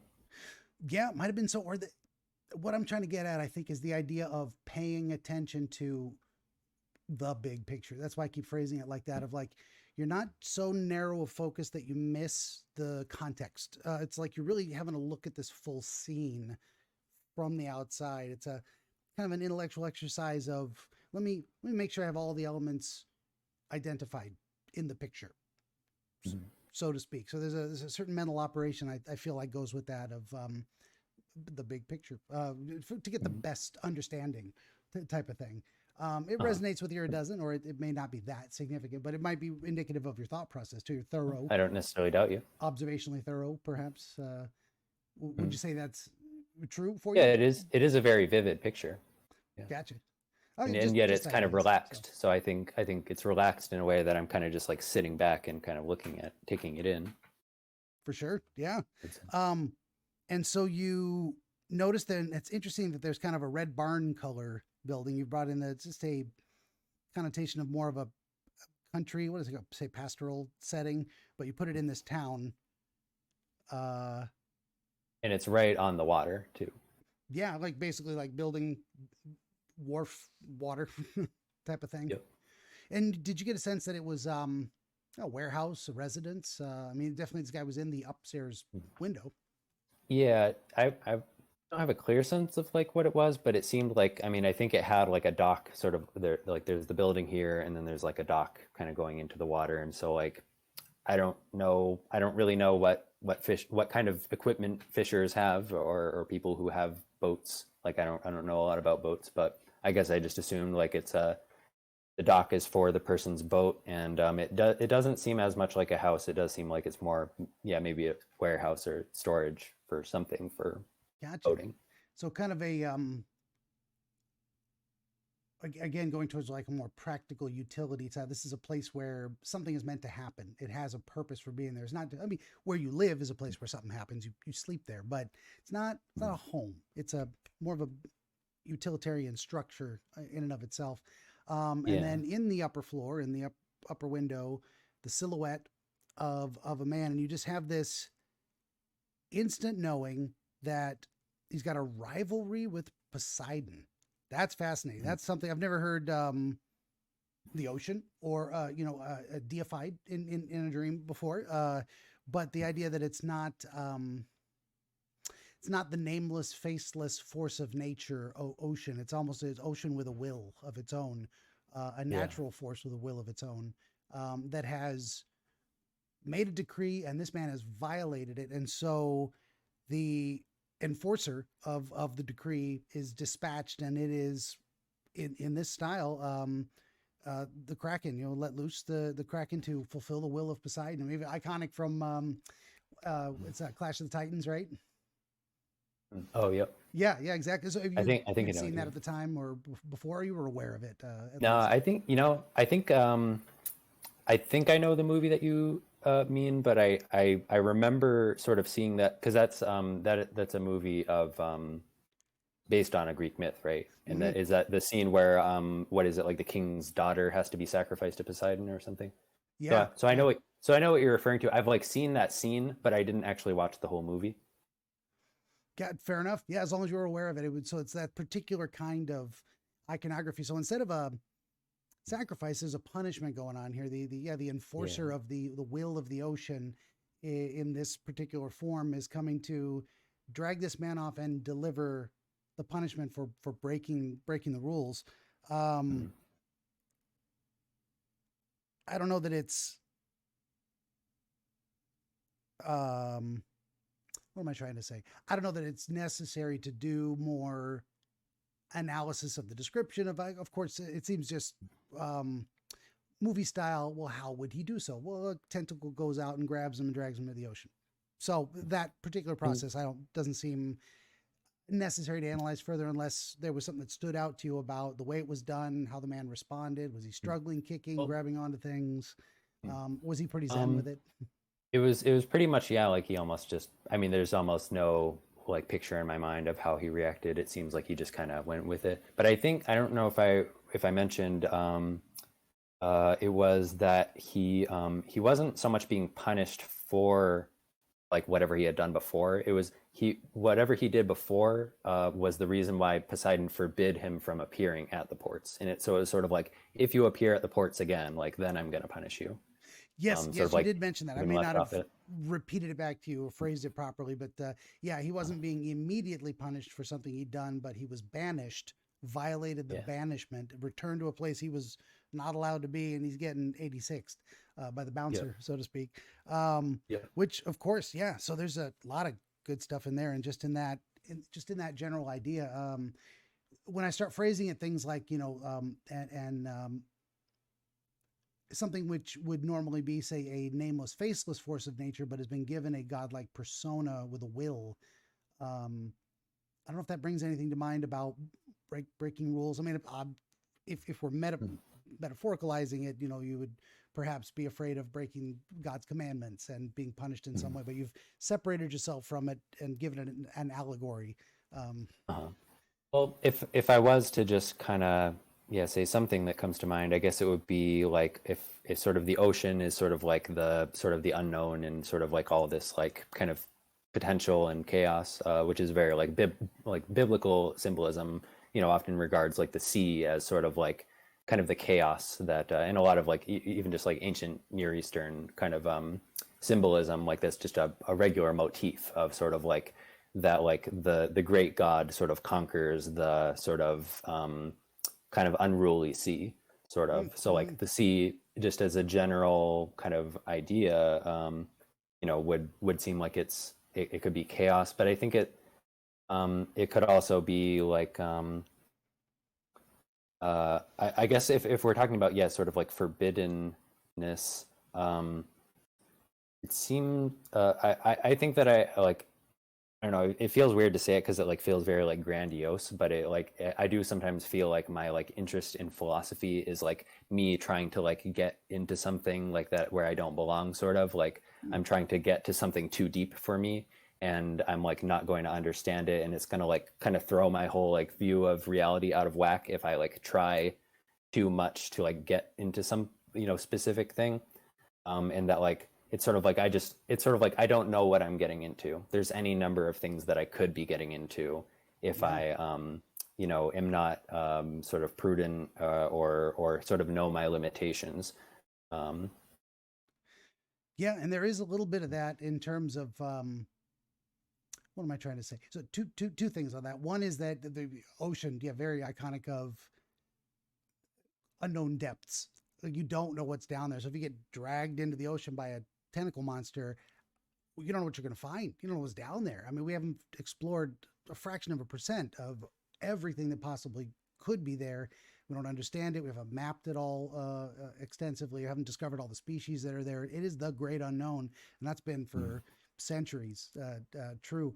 Um, so there's yeah. also the idea of getting, and speaking of literally out of your depth, getting in over your head in terms of opening crossing a line into not forbidden knowledge exactly, but we were talking earlier about the idea of don't, the Bible even has some kind of a passage on that, don't rely on your own human knowledge too much because you just Yep. can't do it all. So there's a very valid warning there of saying, don't get too big for your britches. Don't assume you know more than you could ever possibly know, or you're going to get Mm. out of your depth in this situation. But again, none of this is happening to you. You're all imagining, I'm watching someone else Yeah. run afoul of this rule in a way, Mm. whatever it is. And the Mm. way we're talking about it is great. That's a good start to kind of figure out, well, what does this rule really mean? How do we apply it? But you never Mhm. had a sense of what the banishment was for. You never knew what the guy actually did. Yeah, not really. It was Yeah. like, I don't know, maybe he was like not respecting, like he's a fisherman, and he like just, I don't know, was just not respecting the sea, the fish in some way. You I don't did know. mention the word rival. Was that a strong impression Yeah, of the idea of, I feel like maybe rival would be too strong if it would give the connotation of them being like equals, sort of mm-hmm, like that mm-hmm. they're like, they're sort of like in competition with each other. It was more like he's definitely like clearly a subordinate, because like this is the god of the sea, and or the ocean, and he's like just a fisherman who Just a man, yeah. partakes of the what the ocean has to offer. But it's sort of like he was kind of bold, and like was like kind of boldly disrespecting the rules in a way that like he kind of got away with like more than you would think like just a lowly fisherman would. And so it Yeah. was sort of like he not that he was equals with Poseidon, but it was sort of like it was kind of like maybe he was like undermining his authority. And so like Poseidon was like, I can't let this man, he's just a puny human. I can't let him sort of like undermine me Yeah, this looks like that. bad on me. I'm not going to let it stand. But that's interesting. So I wanted to nail down the word just so that I could make sure we had it right. And I didn't think you believed personally that they were actual rivals, as if this man could rival, but maybe he thought he could. And that was, he was again, that whole Hmm. day too big for his britches type of thing. Is like, really, you're going to challenge the sea? Go ahead, Yeah. see how that works out Apparent, for you. yeah, apparently he did, because it was kind of like you said, like the building is kind of utilitarian. Like it seems like that's where he works, but it's sort of like he's not there to work because it's late in the evening, but he is also like, this is my place, like this is my environment. He's like, I'm not gonna like, and he apparently likes to just go up to the top floor and like look at the sunset. So he's just like, yeah, like I'm not letting like Poseidon like take this away from me, sort of. For sure. Yeah. And there's lots of old Greek tales that are all based on that kind of hubris, and they're meant to let us know that you can only get away with tricking or defying the gods for so long before they say, that's enough, Jack. We're going to put you in your place. And that goes for risking death. You know, whether evil can evil. You can only jump the Grand Canyon or do so many stunts before you get more than a broken bone or two. You kill yourself. You die. You've risked one too many risks, one too many jumps out of the airplane. Finally, the chute doesn't open. It's like statistically guaranteed if you keep going, something's going to go wrong. So there's a bit of that in there. He's challenging this overwhelming natural force in a way that finally caught up to him. It caught him and dragged him in and said, "This is it. This is the final time." Very interesting there too, and it takes him to your memory of a like a quaint Dutch, you said, even or kind of medieval European city that's well cared for. It's like this is a very strange punishment, so to speak, or to have him dragged in, and it almost feels like it's not a malicious dragging. I mean, the risk is there. The threat is supposed to be real. I'm coming back for you. I'm going to go talk to Poseidon. I'm probably going to eat you. You remember Princess Bride? He told me every evening, "Good night, Wesley. I'll probably kill you tomorrow." And then he never did. He turned over his ship to him eventually, but he wanted him to believe it for a little while. I've actually never seen that. There's so many movies I haven't seen. Oh, that's a great one. That's a very see? Brilliant, wholesome, well-written, family, iconic stuff. You keep using that word. I don't think that word means what you think it means. Oh, that's where that comes from. My name is Inigo Montoya. Prepare to die. Yes. Great. As you wish, princess. All kinds of great memes. Going off on a tangent there. So it's a very odd punishment. So in a way, it's almost like, I'm going to teach you a lesson we're going to threaten you and make you believe it. But actually, we're going to drag you into a place where this is not unpleasant. He didn't get wedged between rocks at the bottom of the ocean to drown. He got brought to a place where he could actually live. And it was actually kind of a nice place. And almost as if like teaching him a lesson didn't mean I'm just going to hurt you so you don't do it again. But really, I'm going to put you in a place where you can learn a lesson out of this experience. Like it's too nice of a place to be a place of punishment, so to speak. He didn't drag him into hell. He put him in an underwater village with nice people. Yeah. And so then a very interesting thing happened that I've never heard described. We have the repeat of like everything happens and you watch it again to kind of, maybe it's a review in your mind in a way. And I don't know if this speaks to how you tend to mull things over more than once. You go through the process to say, did I consider everything I should have? Then you put yourself in it. Then you're like, okay, now let's imagine it's me and I'm in this circumstance. I couldn't tell you why that happens, but other than if it was a natural tendency. It happens from time to time in my dreams. Never heard that before. That's a new one on me. This will be episode 90, and I've first time I've heard someone having a repeat dream sequence, the exact same thing ever. So really interesting. That's like it's not like it happens all the time, but it's like a normal sort of feature of my dreams. And that's a fascinating thing for you to learn too. Is like most people don't experience this even infrequently. They just not at all. I have no idea what to make of that. That's going in the book, mental book of unusual occurrences that I've stumbled across. That okay, that happens. Now what? What do we do with that? I don't know yet. So now you are the man, and you're walking around, and you're aware of the Kraken being absent and possibly returning, but you're not worried. Something about putting yourself in this scenario, you're like, maybe you've reviewed it enough, you've observed what's going on, you get it to the point where you're like, there really isn't any, he's not coming back to eat me. That's not why I'm here. There was sort of the sense that, like it turned out like it's an empty threat, but at the same time, it was sort of just, I don't know, the feeling like, I feel like people have all had this, like, especially like they say that about like teenagers, like sort of like, that there's very, very real possibilities of danger in the world, like bad things happen, but it's just like, you just kind of have this feeling like, but it's not going to happen to me. Fair enough. And I was just sort of like, I'm kind of aware that there's a very real possibility that the Kraken will eat me, but just like, Yeah, and in some ways, life goes on. You could be hit by a truck crossing the road tomorrow. A meteor could fall out of space. You can't live your life in constant dread and focus on the most catastrophic possibilities. Sometimes you just got to move on and, well, I'm here to live. I'm here to do my thing. And if the Kraken comes back, so be it. I'll deal with that when it happens. But I think it also leans into that idea of saying before is the idea of you've examined this scenario and something about the way it played out and where this guy was deposited and the nature of the threat. You realize that that's not what's really going on here. It looked like one thing, but this is supposed to be something else. And and that's the point at which you put yourself in it. And like, okay, now I'm going to go in there. What does this guy know? Oh, sorry, that was me maybe tapping on my table. Oh, You thought you heard someone at the oh door? no, I was actually just yeah, never mind. Sorry. No, that's I fine. just got That's why distracted. I thought I gave the illusion that someone was knocking at your door accidentally. Oh no, Yeah, gotcha. All would right. have made sense. Um. Anyway, that may or may not be right, but that was my impression of like there's something about this that you felt comfortable going in and saying, now I need to understand this better by getting inside of it. So you put yourself in there, and it's like now imagine this is I'm not just watching it anymore. Now I am in it. This is happening to me. What can I? How, there's something about putting yourself into Yeah. the. You needed to be able to. You needed to do that in order to understand it fully, in a way you couldn't objectively. You got to experience it. I don't know if that makes Yeah. sense. I figured there was something like that going on that like somehow I was just like, wait a minute, I got to see that again. Like what was going on there?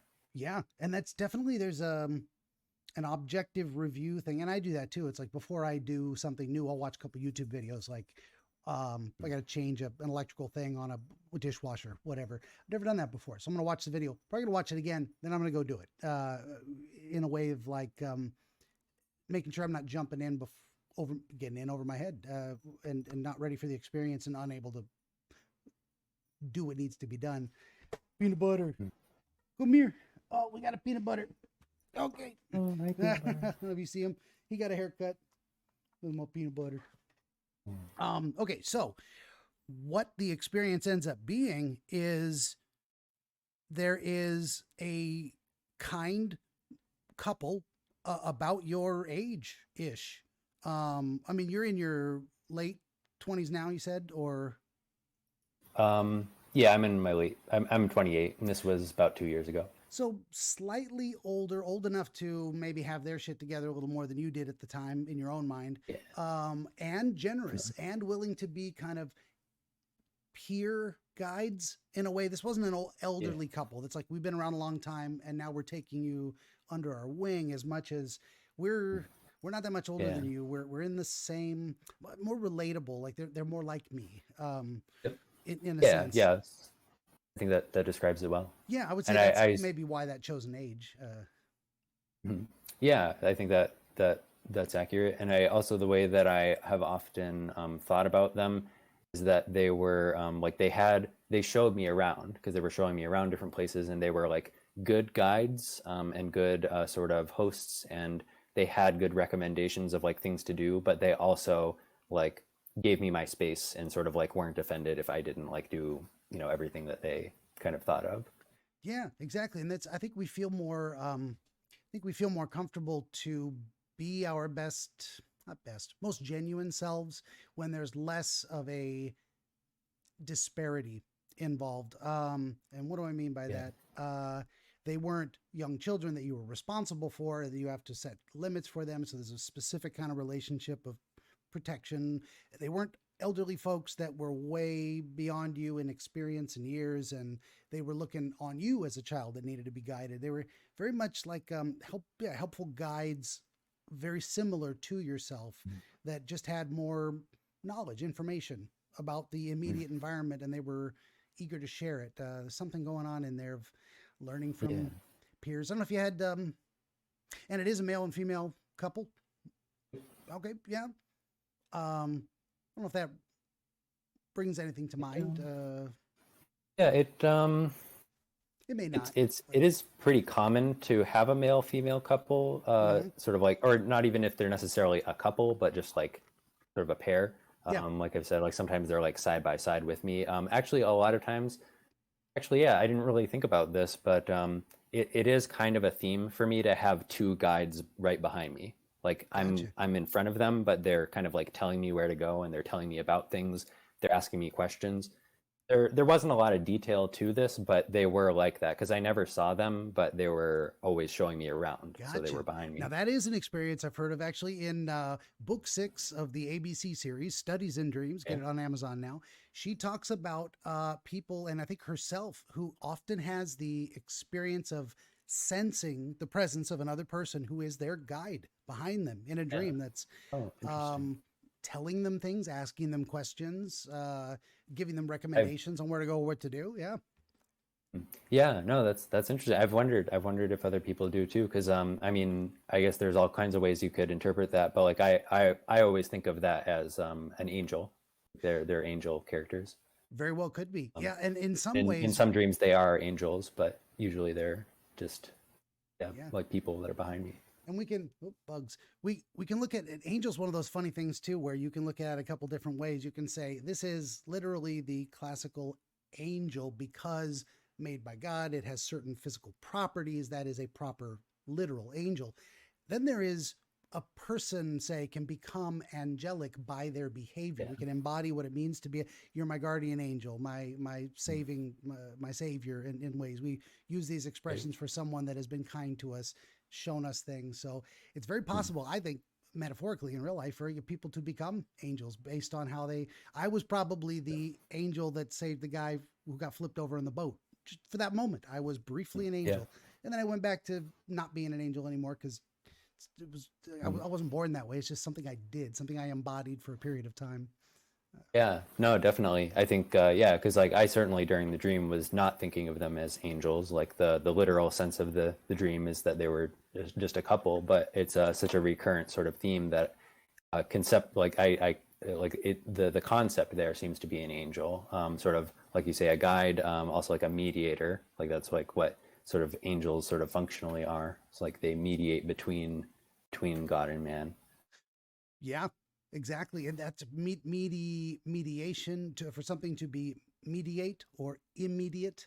Uh, Immediate meaning no division, to it now. We think of it as quickly Like in terms they're of time. Um, no, but Mhm. it's really means, yeah, that no separation or nothing between, and then a mediator as something which is that which goes It between is and makes between. those two things able to connect in a way they wouldn't otherwise. Oh, Mhm. I love language so much in that regard. It's like because of everything that it says to us about how we think about these concepts. Um, Yeah. um, Interesting that the town was. You didn't have to go outside to see everything. You would see everything better from the outside, but it was all connected with tunnels, underground and above ground. Old tunnels and new. Uh, Speaking of mediators, connections, this is Mm. like the whole town Oh is yeah. connected to each other by Mm. these Yeah. passageways that facilitate movement. Movement of what? People, ideas, um, good feelings. It's interesting. You very well Yeah. could have had True. a True. go ahead. Sorry. Oh no, I was just saying true. Yeah, Oh, that gotcha. the connection, mediating and connecting things Yeah, together. and you very well could have had the absence of any of this imagery in the dream. I mean, why would you want to show yourself that it's all connected? It seems like, I mean, so if we imagine this man is brought in there with the threat of punishment, but really to learn a lesson, really to benefit Mm. from the experience, what you're being guided around by age age similar peers who are not an Mm. authority and not a subservient, but useful, beneficial, and they're showing you a town that's all connected. All the buildings, all the individual components are in touch with Mm. each other. That there's It's something interesting. Yeah. something in the lesson that's meant to be learned from that experience is, now look at how these things work together, maybe, or how they stay connected Mm. to each other. There's something to that. I don't know what it is. Yeah. No. Yeah. I think if to summarize like everything from this point, it would sort of be like if Poseidon is sort of this god, and he has like these clear rules, he's very stern about it. Then like he kind of like is going to make sure that you know that there will be punishment so that like you don't transgress the rules. But if you do transgress the rules, like once he punishes you, like he's not really going to punish you, like he's actually going to show, kind of teach you a lesson sort of that's not even really not even really painful, just like there's just that initial sort of like threat and maybe fear, at the beginning of it. But Yeah, I think that's a great way to. A lot of people think of the concept of God we were talking about forever ago is that the idea that God's going to punish you, like he's angry at you for defiance, therefore he's going to spank you. He's going to cause pain so you learn to be obedient. I've never conceived of it that way. Like the what we're saying, rowing upstream versus downstream. There are simply natural consequences to choosing one path or the other. All you got to know is what those consequences are so you don't do either one blindly. You go downstream too far, you got to paddle back up. You're going to be tired. You're going to be sweaty. You might not ever reach that dock because, man, the current is too strong. So there's always going to be consequences. And there's a misunderstanding in my mind of a lot of people that think of the vengeful, wrathful Christian God as someone who's out there who enjoys the malice of inflicting pain upon those who are defiant. But it's more of like if you don't learn how to do it right, you're going to do it wrong and you're going to fail. The failure is its own lesson, is its own punishment. But that failure is a physical necessity. It's going to happen. It cannot be avoided. In that sense, it is a punishment decreed by God. You stick your hand in the fire, you're going to get burned. Maybe don't do that, but the burn is going to happen, and you're going to hopefully learn don't do that again because that hurt. So this is more how I'm conceiving of this entire thing that's going on here. Is Poseidon wasn't really pissed that he was defiant as much as he's like, defiance has consequences. You need to understand why I told you not to do this. The picture of the angry. Yeah, no, I think so. I think like the picture of the angry sort of disciplinary sort of kind of ruler. I mean, it can, I think it can be a very legitimate metaphor, but it's sort of like, it's a very sort of outward sort of like metaphor, almost for like maybe sometimes like necessary for those who are very far away. And it's not even like, it's also, I would even say that can be the natural consequence of like being like very like, doing things very wrong, is you're not going to be able to help but see God as this sort of angry disciplinary father, because your conscience is sort of, or not even father but ruler, like because your conscience is sort of like prodding you in this way that makes you kind of feel like punishment is so due to you that or like it's unfair. Like I didn't really do anything wrong. You did. You just got to accept it. Once you see it, you realize this wasn't malicious at all. This is just And you also then assume that like how wrong it is what you're doing. That you assume that God's punishment is going to be completely merciless. And I mean that is very much I think the lesson that it would take a long time to get into, but is like the lesson of like the early chapters of Genesis, is that like when you fall, like it distorts your image of God, and then like that's why like Adam hides immediately when he eats of the fruit, is because he's assuming that his punishment is going to be beyond what he can bear. And Cain says that too. He says, my punishment is more than I can bear. So he is cast off, but God puts like the mark on him so that he can't, so that no one will hurt him. Which is a lot to get into, but it is but these are all very the much things you bring with you to this thing, and you've separated it also from, this isn't God, this is the Greek gods, which in your estimation are mythological, don't actually exist. Let's look at this concept at a distance by putting it in an allegorical form that might actually relate more to, where am I? What am I learning the lessons I'm supposed to? Am I defying rules that I should probably respect? Am I crossing boundaries? I don't know. I don't know if that relates to anything specific in your life, but it may be just one way you're looking at just asking yourself that question. Am I? Not that you are, but wondering, do I have this right? Am I sure? Something could be going on there. No, I think that's true. And I think because like the sort of to have like a distorted image of God too, I think is to sort of like see God as being like one particular thing, sort of. So I mean, like that's the way that I would kind of conceive of like a pantheon, is sort of like, if you kind of get hung up on like one God, like you haven't kind of reached the kind of the absolute sort of, the ultimate. So you're sort of hung up on it. It's like, yes, there is an element of truth to the idea of like God being a disciplinary ruler. But that's because like he's created creation and it has an order to it. Like he's he's the logos, like he creates everything with a structure and a reason to it. So like if you transgress that, there's going to be, you know, there's going to be consequences. So it's a one legitimate way to look at him, but it's just not the way that you want to be like the ultimate way of looking at God. Yeah.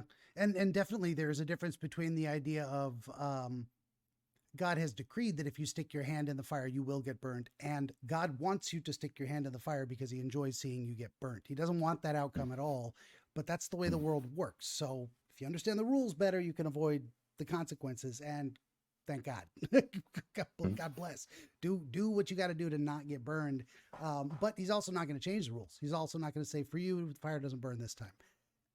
Just not how it works in terms of that. So, and again, that works equally well in my mind too. Okay, laws of nature, nature's God, one step above that, sure, but it's very much the neutral expression of laws of nature, and the concept of the ocean, the vast ocean, as a force of nature itself too. It has rules.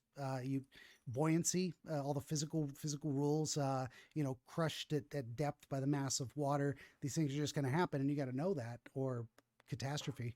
But you're in the context of learning a lesson that it doesn't appear to be too painful. There was a threat of consequences of defiance, but an opportunity to grow. And you're given your own space. You're given an optional guide. You're given people who say, if you want to, here's all the things we can show you. Have a look around at your leisure. And again, giving you space, even giving you their space in their home.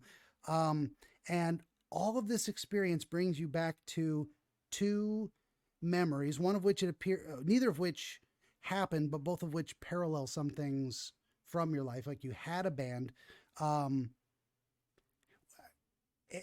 So in the dream that you remember, I used to be in a band with Ed, and Eddie.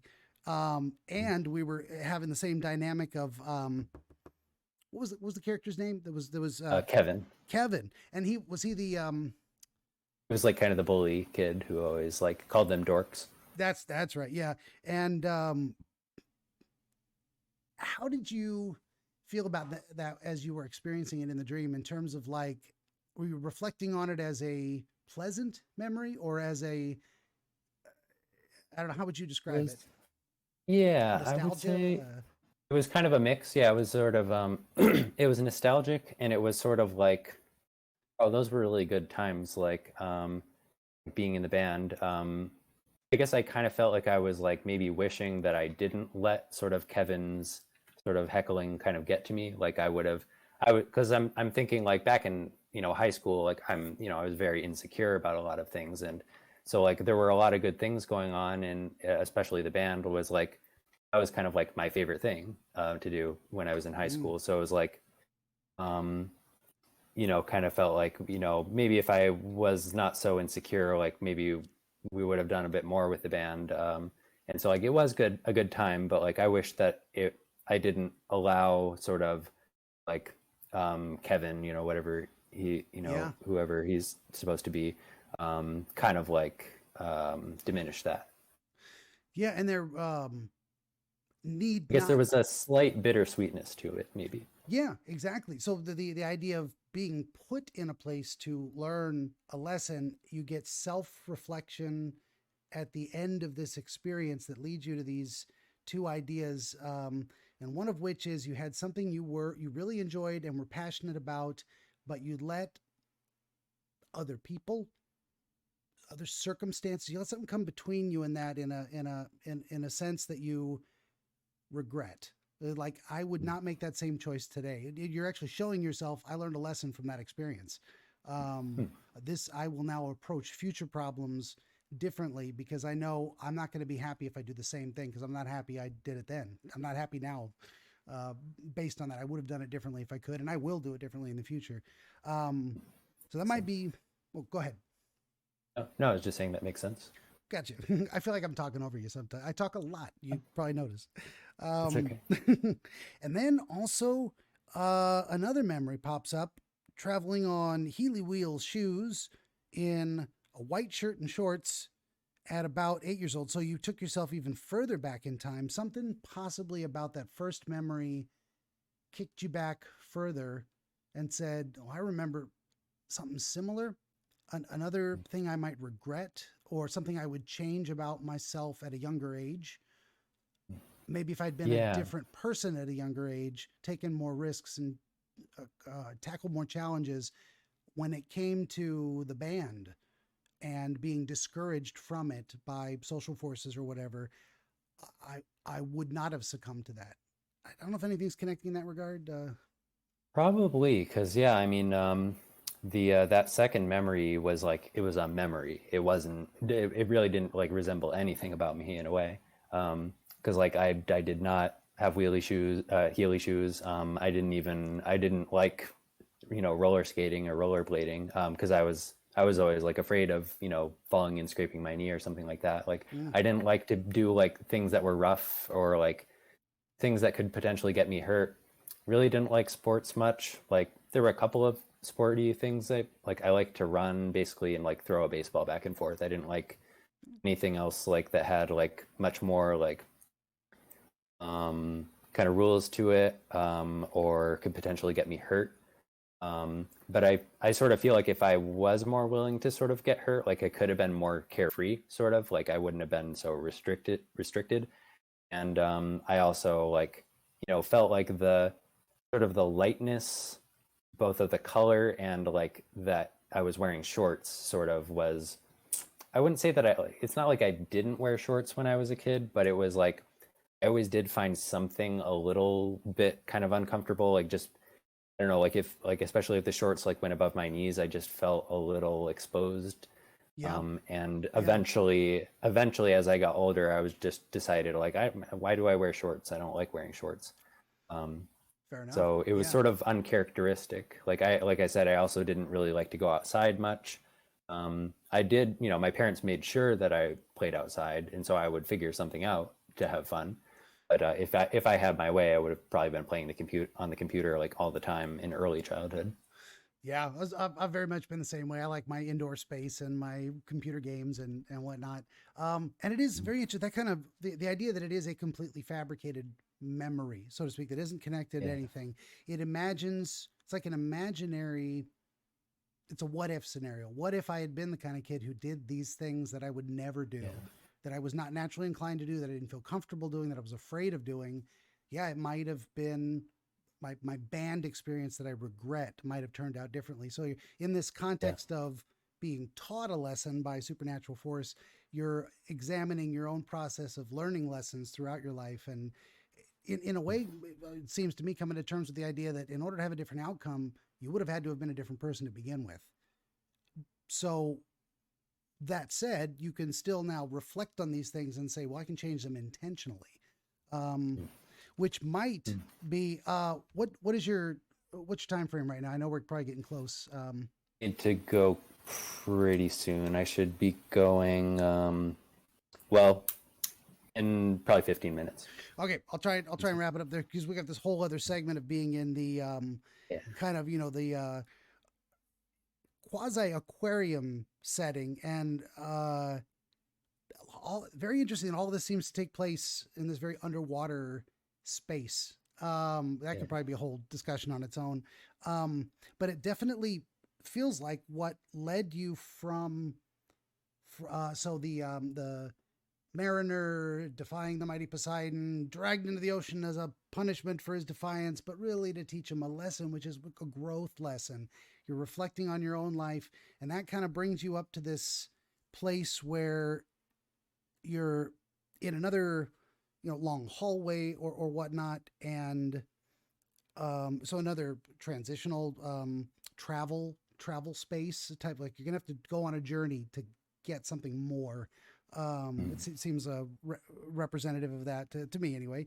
If it works for you, I don't know what to make of, and we might not have time to get into why the floor would be this squishy foam necessarily, but there's something about the journey you're going to have to undertake is not going to be level. You're going to have this uneven floor. You're going to have to navigate the space. You're going to have to put some effort into it to get where you're going. And when you put the effort in, um, up on the mound or hill, that's where it brings you to a place of a place of rest and a place of information.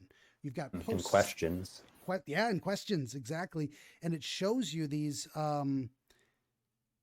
very much leading into your religious questions, which seems like the whole thing is this exploration of how to fit the spiritual guidance into your life in a way. And you've got different examples to choose from. We got a lot of denominations, as we talked about earlier, so you can kind of pick and choose, and you're drawn to this one that is very interesting. Like a purple gummy church, cartoonish. Which has its own interesting, like, why in that form? Is it because it's without distinct shape of a specific kind, just the representation of a church, vague, or is there something else to do with the cartoonish nature of it, almost childish cartoon gummies? Yeah, I suppose, I mean, because childish is definitely a big sort of theme for me. As I said, like it is something that I like kind of struggle with, like feeling childish. But when it comes to like looking at a church sort of represented that way, like my impression is like superficial, like in a way, like this is very sort of like a superficial kind of Christianity. Like I'm a fairly traditional Catholic. I wouldn't call myself a traditionalist, but like I prefer like traditional liturgy. I'm very big, someone who's very big on like liturgical form. There's nothing like hearing it in Latin. Yeah, Yeah. I love the traditional Latin Mass. I'm not one of the people who is like exclusive about it, but I love special, it that way. Yeah. And I mean, I was drawn to the Catholic faith, not initially through the traditional Latin Mass, but when I went, it was a very reverently, solemnly done, form of the new form of the Mass. And I was just very, I liked the seriousness of it in the way that it was, not really, not gloomy, but it was just, kind of like, vividly portraying the importance of what was happening and leading me to kind of silence and contemplation. And so, sometimes I feel like there's almost something a little bit offensive to me, like when I kind of see like kind of worship kind of represented in a superficial way. I'm sort of like don't you kind of like realize like the seriousness of this kind of? So you said that word. That's exactly what I was thinking. It's like there's something about the sacred, which is inherently to be taken seriously. It's like disrespectful not to take it seriously, which is why we poke fun at those things by being sacrilegious through mockery of different types of things. And that's why all these words fit together in that way. So this is where your brain went with the idea of this is a vague, cartoonish conception of, someone who doesn't get what they're drawing, trying to say, well, it's a church, right? That's what a church looks like, as far as I know. But it's without a very vivid, coherent form to it. It's the idea of church way from the outside, like without really understanding what it is. And you've got these folks that appear to be adherents. I mean, they're wearing the T-shirt. They're in the club. They're repping this representing themselves as they are representatives of this type of group that would follow this, that would find this appealing. And the idea that you had, you've got I didn't even say you've got your older brother there with you, another kind of near age guide in a way. Interesting. You've got a succession of those, at least someone to bounce your ideas off of, someone who's there with you, maybe to offer to say something that you wouldn't think of. And I'm always interested thinking about that, about the way that we're both looking at it, trying to like decipher what we're looking at, and it's not until he says what it is that I'm like, oh yeah, that's what it is. Oh yeah. Oh, and I sort of see the form of it. He says fertility ritual, which, I mean, if we look at the history of the evolution of religion in that sense of like way back when, long time ago, that's what we say, the pagan conception of things, of like, what did they worship? They worship nature, fertility. They had all these things that mark the equinox and different stuff like that. And then over time, adapted from my atheistic evolutionary psych perspective, adapted into better understandings of maybe, yes, instead of spring renewal, and virgin sacrifice. We've got go resurrection of Jesus. Let's do that instead. Maybe a better way of understanding the renewal process. That everything dies but is born again in a sense. Yeah. Anyway, And you know what's weird about go ahead. that is like, so I mean, not only is it like that, like there's kind of like on the one hand, there's like something kind of mildly maybe offensive, or just I'm offensive could be too strong a word, but just kind of like this is kind of superficial. Not the But proper amount even of then, respect for it. Yeah. yeah, but even then, like when I see sort of like those very like kind of non-specific, kind of non-denominational sort of kind of Christian denominations or churches, like fertility ritual is like definitely not what I think of. Like I still don't think of, you know, it still seems very opposite. Like because Yeah. I mean fertility ritual like, you know, would be associated with like more like with paganism. And I mean like I said, I'm a biblical studies major, but like I wasn't then, and I'd read the Old Testament prophets, but I didn't really realize until a few months ago when I took a class on the prophets that a few of the prophets like their whole message was basically like there are people in the northern kingdom of Israel who are turning the worship of Yahweh into a fertility ritual.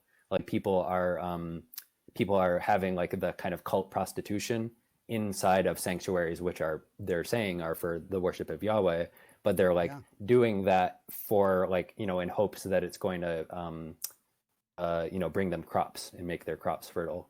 So there were kind of like that syncretism.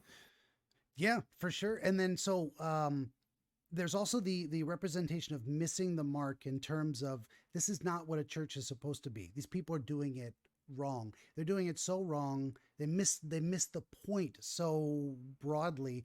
It might as well be a fertility ritual. It might as well be that far off the mark.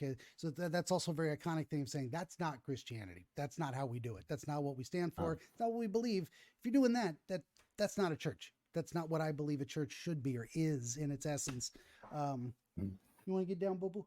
We're almost done. We're gonna go potty. Um, so and then you actually approach to talk to them and say, "Hey, what's up?" And they kind of cut you short, anticipating your question and saying, "No, it's philosophy, not a fertility ritual," which is interesting because you've put in the mouth of this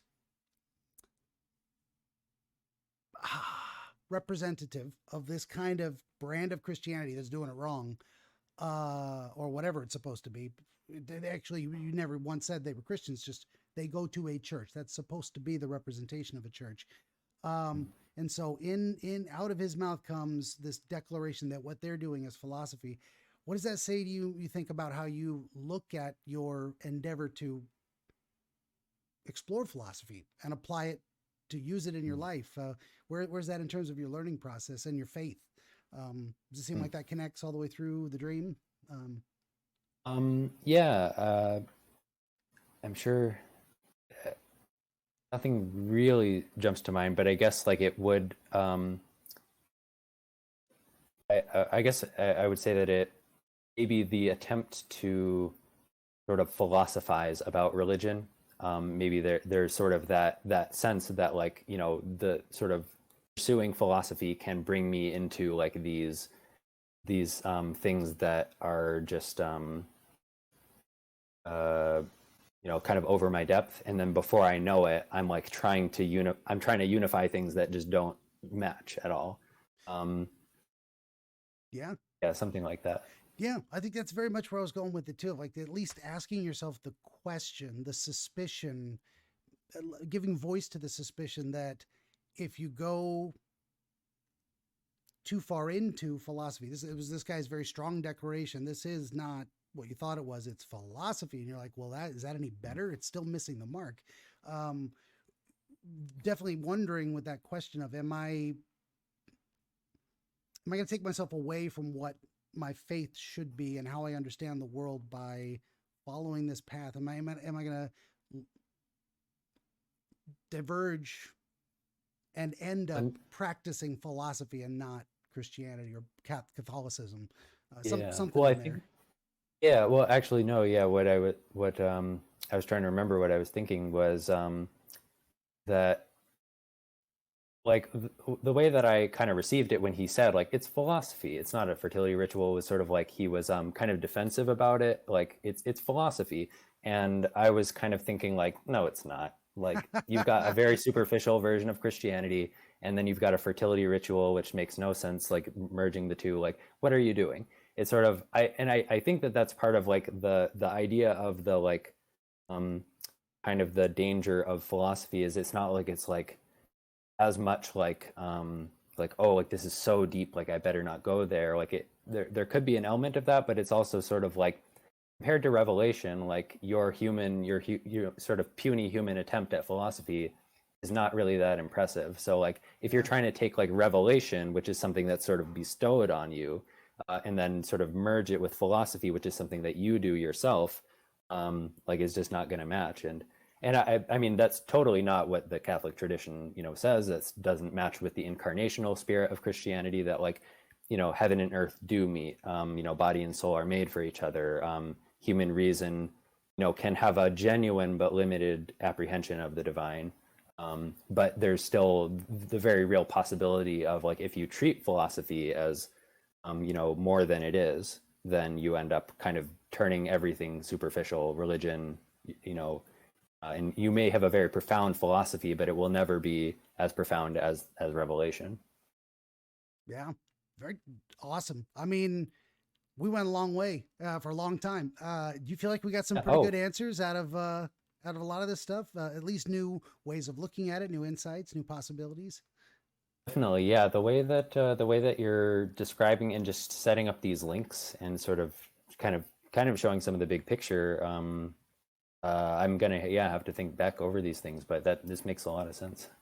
Good deal. And yeah. I almost didn't realize we just made it to the end too. I know. Yeah, I wanted to squeeze it in for you. I didn't want to leave the audience hanging or you without good answers. Yeah, we're about 3.5 hours in, and if we'll talk for a moment afterwards, but yeah, if you feels good, I'll actually do a proper outro, and then we'll end it and talk afterwards.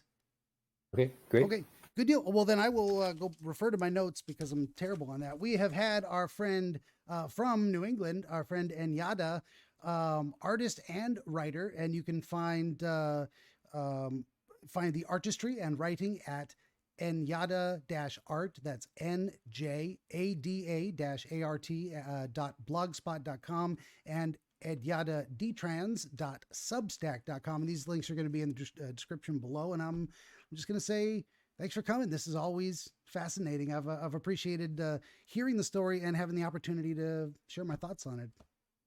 Yeah, thanks so much for having me. Good deal. Yeah, and I'll just say to everybody, proper outro this time. Please like, share, subscribe, tell your friends. Always need more volunteer dreamers. 14 currently available books of historical dream literature, and t-shirt, coffee mug, donations, yada yada. Buy me whiskey for games. We out. Thanks for listening. Bye.